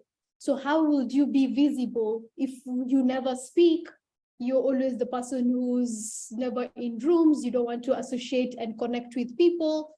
So we've had introverts who have been successful, and what they have done is they've projected the work they do. And it's hard to be an introvert in the legal space. So in the legal space, it means you have to come out, you have to speak out, and opportunities go to people who speak. Opportunities go to people who, present themselves in a certain way that is attractive. So I have a friend who's also an introvert, but how he used to manage to attract people to him is he used to make sure that he has the best suits. So every time he walks in a room, like you wouldn't forget him, people will remember. So he won't talk to anyone. He will come to Kenya School of Law, sit at the back. But by the time he's walking in, he has an extraordinary suit that you can't forget. So everyone used to remember him as the guy with the good suits. So someone will want to know, okay, so we'll go to a lift, we'll walk to another place, and then people will focus on him because of how he's dressed or his outfit. Then now people will start a conversation and it makes him be able to, start talking to you, because most of the introverts never like starting the conversation. So attracting people to him through how he wears, how his outfit made him, get visible and then now stand out in the crowd. So the main aim here is to stand out you find a way in which you can still stand out. And if you follow me also on social media, I'm also not a person who wants to always post my photos and all that, but I make noise on social media through what I like most, maybe write a quote, do videos that you're not seeing me, but just, attracting people.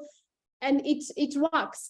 So I think you do not have to say that this is my personality, this is what I need to be. I still need to be in this safe zone or comfort zone, so I cannot get out. So find what works for you, find a style, find a passion that you like. Maybe you're the best, in IT stuff, maybe you're the best in this.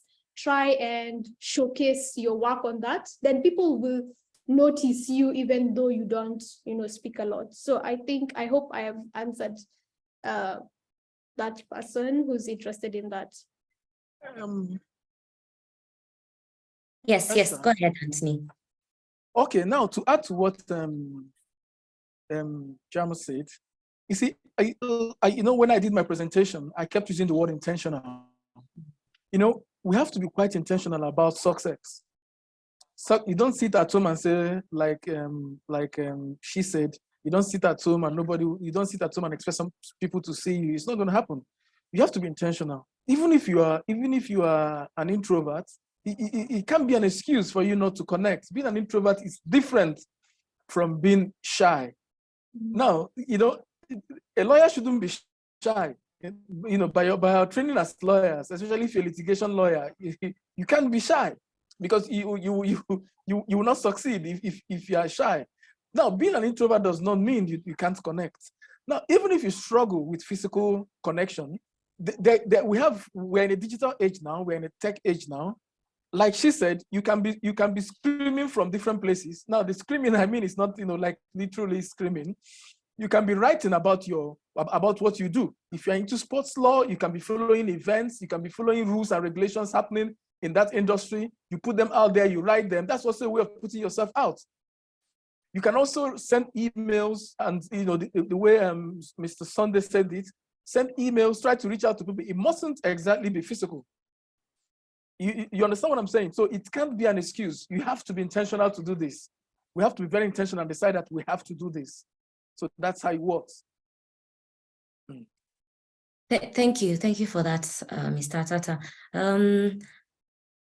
There's also an anonymous attendee who has asked, and I'll pose this question to Sandy. Oops, okay, just a minute. Because as a managing partner in your law firm, how can a junior lawyer convince senior partners that networking is very important to the firm? Yeah, so I was just responding to that. I was saying the easiest way, yes, because I believe hunting in packs works very well. Because now it makes it easier, instead like you're attacking on all sides, and means you have a strategy. So by having a strategy means you're prepared. So you know who you're going to meet, why, and how. So that works, and it makes it easier than going alone and networking alone. So all of you are going to network. That means when you go back to the office, you can say, hey, we met A, B, C, D. Now this is what we're going to do next. So you're working as a team, and the team always works. So I believe if you do that and you show that, hey, as young lions, we did this in a pack of lions, like 3 young lions, they did that.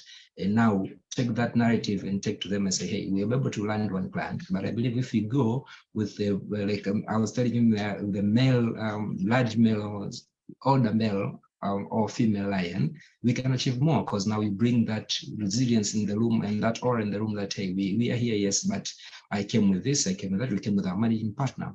So that will work best. But I believe best will be sure that you can do it if they are resilient, because I know most of them, they're very, very senior, and they're always rules to referrals and not going out there. So I think that will best show them. If it's about going to, because networking at times, if there's those ones where you go to a TV, you stand before a TV station, you ask questions, that is also networking, because now you have audience that will ask you questions, and that will put you out there. And if these guys can say that, oh, from that we got calls, maybe 2 or 3 people called and asking about, let's say, how how to let's say to open a company, let's say in Zanzibar, because we didn't know that Zanzibar in Tanzania mainland is different in terms of the incorporation laws. So from there on, people will be interested and this go, oh, maybe we need to do that as a firm.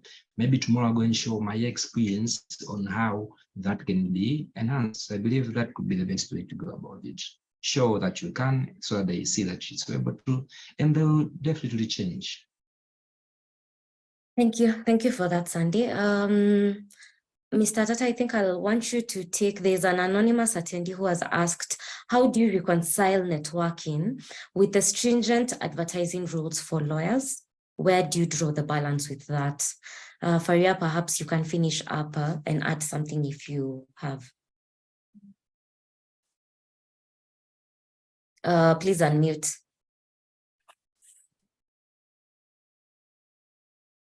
Okay, Great. how to reconcile networking with the stringent advertising regulations for lawyers, right? Yes. Okay, fantastic. You see, the reason why we need to network is because we have stringent advertising rules. That's actually why we need to network. Now, good. Now, in the challenges, I didn't include that because I tried my best to summarize what my presentation so that I don't take a lot of time. I know that at some point, there could be the challenge of trying to understand the limits, the ethical limits of networking. So if you do not understand how to do it well, you might slip over the other side of chasing ambulances, which becomes unethical in a lot of our jurisdiction. You don't go about chasing ambulances and, Now, networking does not mean going out there to tell people, hey, this is what I sell, come to my address and do that. We do that as lawyers, okay? We build a relationship first. You sell what you have. Now, when I did my presentation, I said there's a process from the point of meeting someone to the point of conversion, where you get value for what you get. So networking is building a relationship. It's not just putting it out there for everybody to come and buy from you.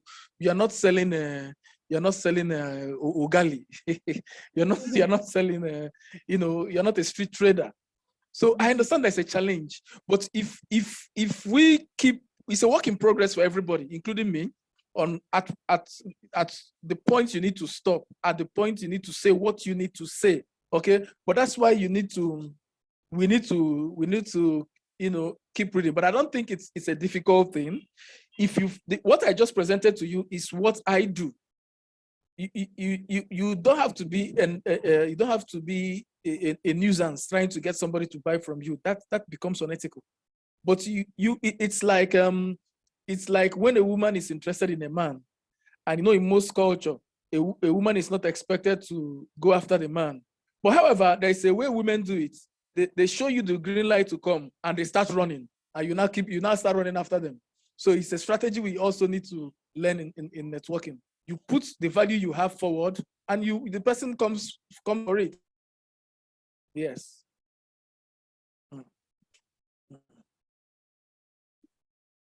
Faria? Yeah.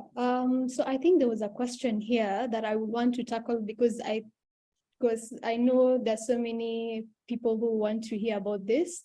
And it reads, my question is regards to the gender issue. As a young lady trying to network in a male-dominated area, most men try to take advantage of one's attempt to network to pursue romantic or sexual avenues. What's the best way to navigate that to successfully still maintain respect and professionalism?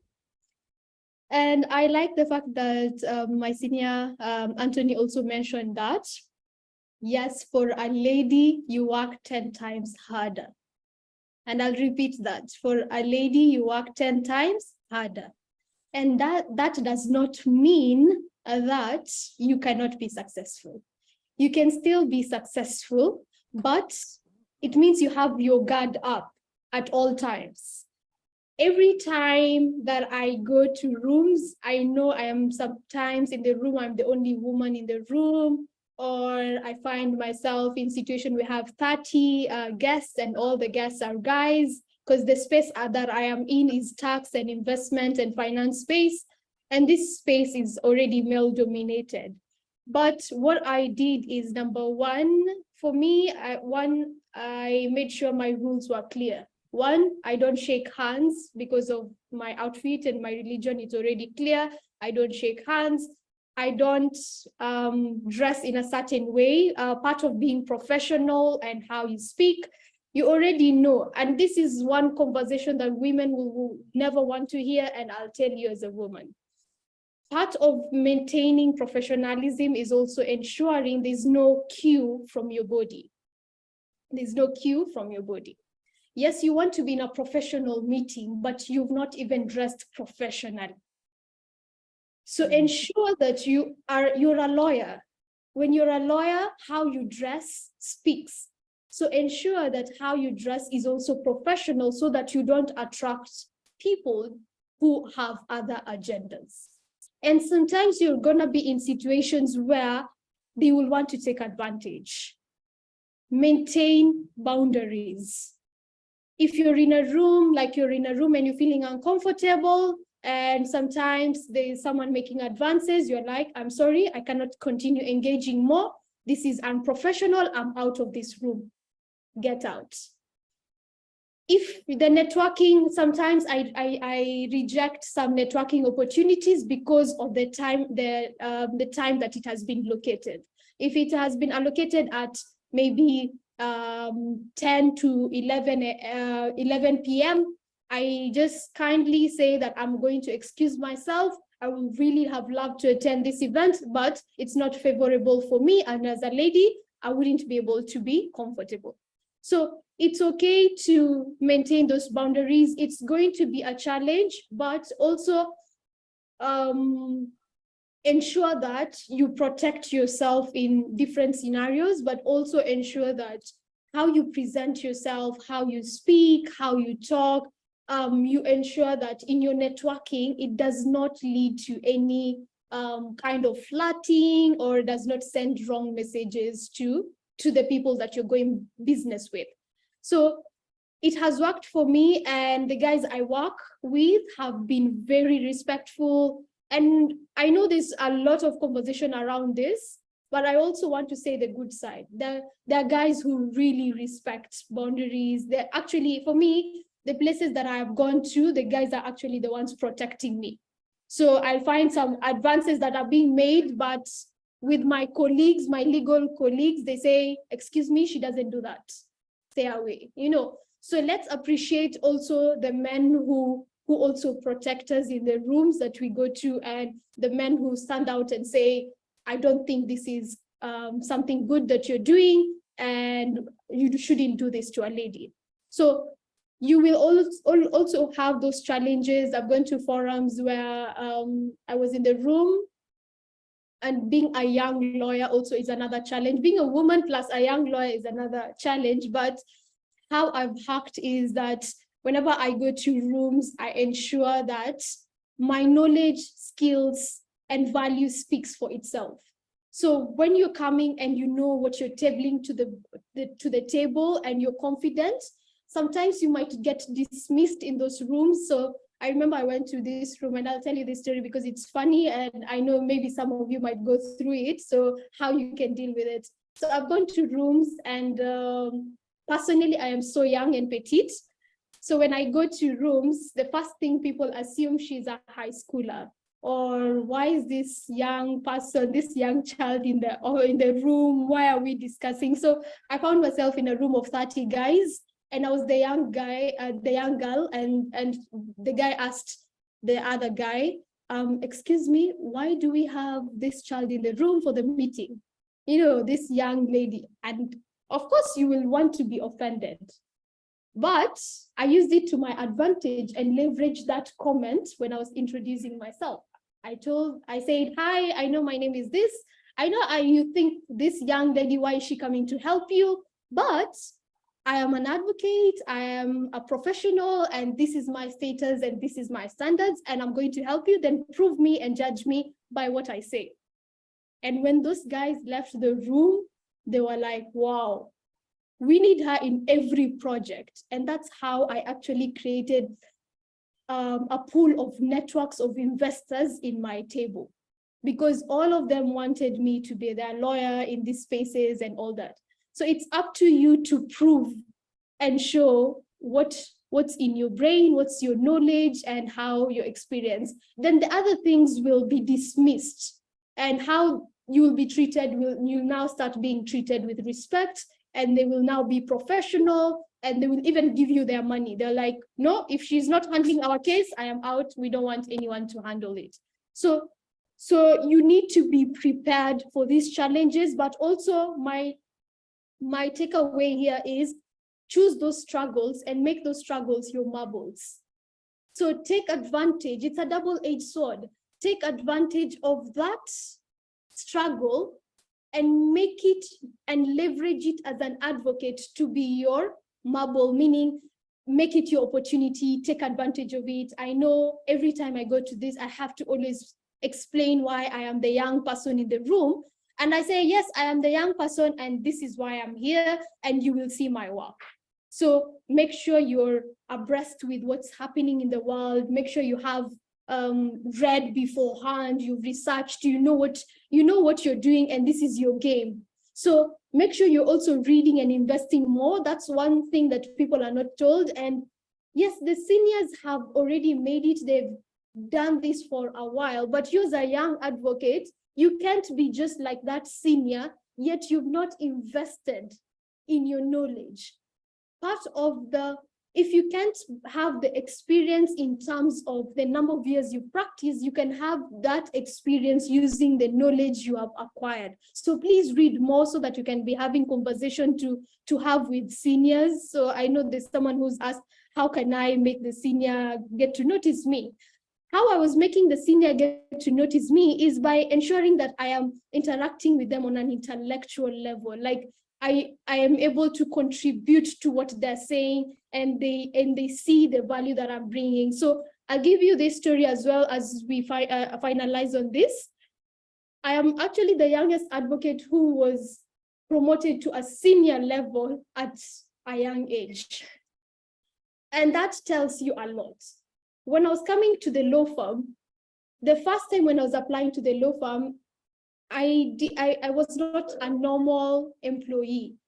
Why? Every time I used to apply, I used to be told you're overqualified for the law firms and the jobs. So everyone is having a challenge of not getting jobs. But for me, I am getting the jobs, but I'm being told your CV is overqualified for this. We cannot hire you in these medium law firms. How will we be paying you your salary? So that was my challenge. But then I got a good thing about from it by going to places where now I was being given a partnership or senior position offers that were like 5 of them. And I was so confused. Being a young advocate, I was like, oh my God, how am I supposed to be in a senior level? I'm not even ready for this. What are they seeing in me? And that was my challenge at that time. But it means that I had invested in myself, that I didn't even know my own value that I was bringing to the law firm. So the law firm, they were like, we want you in this partnership level. There's a hospital that wanted me to be at a senior position. And at some point, I was so overwhelmed. But then again, now I had to choose one. But the place I chose, I chose a place that I can grow, a place that I can build, because being a senior means a responsibility. You don't just stay in a law firm. At Shaban, I am there to ensure that the structures are there, management is done well. We're bringing money to the table because I have to ensure that other employees who are working with us are being paid from us. So imagine being a young advocate, ensuring that you look for money and bring income to the law firm. So you are not too young to become. That's the powerful message I want you to remember. You're not too young to become. Be ready, be prepared to be in this position, and don't use an excuse of, I am not ready, I am a young lady, or I am a young man, I cannot do this. Stop being in that season of doubting yourself. Read well, prepare well, and you can become. And thank you so much. Thank you. Thank you so much, Faria. And I see Joyce Ndehi has said you're her good mentor. As we finish up, I just want to inform everyone that the panelists have placed the LinkedIn and the social contacts and their contact details, their email addresses on the webinar chat. So please take them, please make use of them, please use them to network and for advice and anything professional that need be. I just want all the panelists to give up 1 minute parting shot as we conclude. And before that, I'm seeing there's a question on how to join the East Africa Young Lawyers Committee. Please follow the East Africa Law Society pages. I know they're active on all social media platforms, on LinkedIn, Twitter, and subscribe to their newsletter so that you get all the details. They usually offer an expression of interest for you to volunteer in the various committees. There's just not one committee, there are numerous committees, and we've had even Sunday seats in the telecommunication committee as well. So they do an expression of interest, you apply, offer yourself to this great organization. Now for the parting shot, and I will let Gabriel also conclude at the end of the webinar. My name has been Esther Kiuluku, your moderator. Thank you so much for attending. Thank you so much for engaging with us. I will start with, perhaps we can go ladies first, Faria, then Anthony and Sandy to close off. Thank you. Thank you so much, Esther, for being a moderator and for being a friend and a classmate and schoolmate. So I'm glad that we're on the same panel. So I need to really thank her for the well done work. So for you who's listening in the room, my parting shot will be one, your network is your biggest currency in life. Your growth and your success is dependent on how many people and how many people and the numbers of people who believe in what you do and how you do it. So part of networking is just not being transactional and just doing business with people. It's about transformation. You're an advocate for a reason. You're here to change something about this world and the people in it. So find a space and ensure that you are doing that transformation. You're unique in your own nature. The way the panelists, Anthony, Sunday, and Esther will do things is not the same way that you will do. So we are already just the pioneers, but we don't know who in the young upcoming lawyers is going to do something different. So ask yourself, what is my niche and what can I do for the world, for my country, for Africa, and wherever you go. So don't think local, ensure you start thinking global and position yourself and ensure the people around you believe that you need to take up those positions. So thank you so much. Thank you for listening. And I hope to meet you. Whoever needs to get in touch with me on LinkedIn. I DM and reply to all DMs. Thank you very much. Thank you very much. Taking it up from there, where you're advising people to be quite global. That's I will start it from there. For young lawyers, we have enormous opportunities now that we have technology. I remember in those days, if you want to start a law firm, you need to hire an office, you need to buy books, running into expensive books. But now you have a lot of books in soft copy. You can start from your phone or from your house, and you keep practicing law. So things change, and as they change, they also change the way we interact. So what we have to do is that, like I said during my presentation, it's a work in progress. All of us are still learning, and we are still adapting to new situations. Keep adapting, keep putting yourselves out there. The way keep writing, keep commenting on some topics you're interested in. Keep giving feedbacks to writers. Oh, I saw what you wrote. It's quite fantastic. it's one of the ways of bonding. Keep being intentional about what you do. Keep being intentional. Law practice, like Sunday said, is business. It's not just business, it's serious business. So you must treat it as if you're in business. Thank you very much.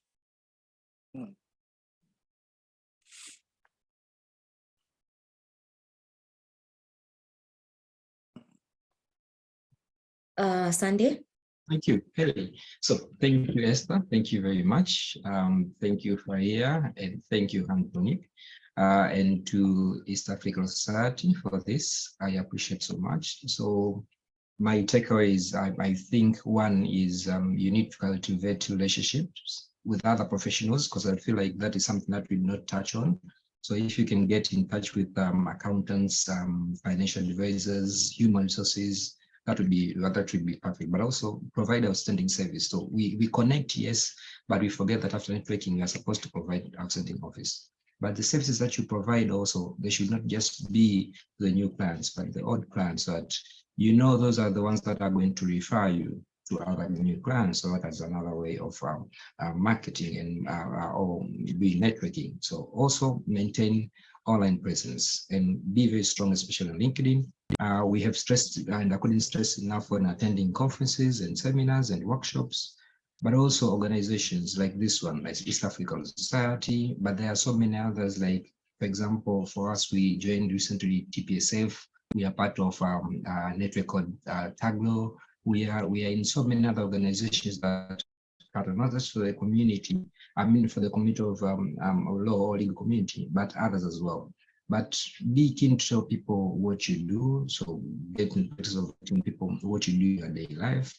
Reconnect also with former classmates. I feel like that is also one way, because you never know whom you left and what did they go and do, especially from high school.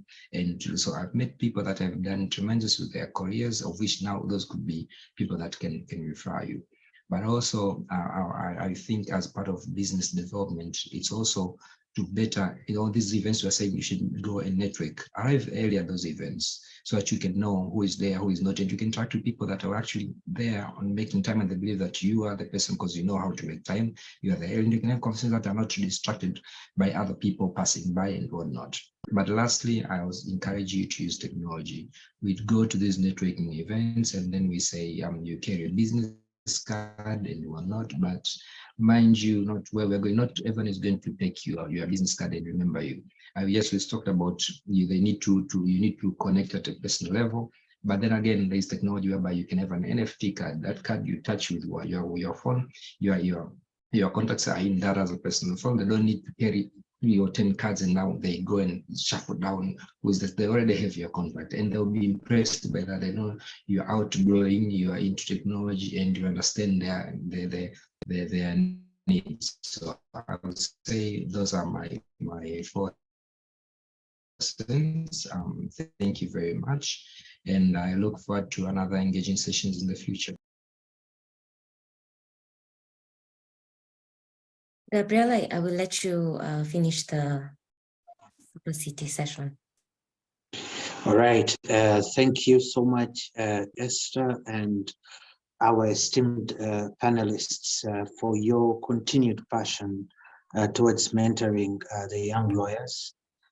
Your words and encouragement have been well noted, and we are grateful for your sharing of knowledge with us, and your contribution to this webinar is invaluable.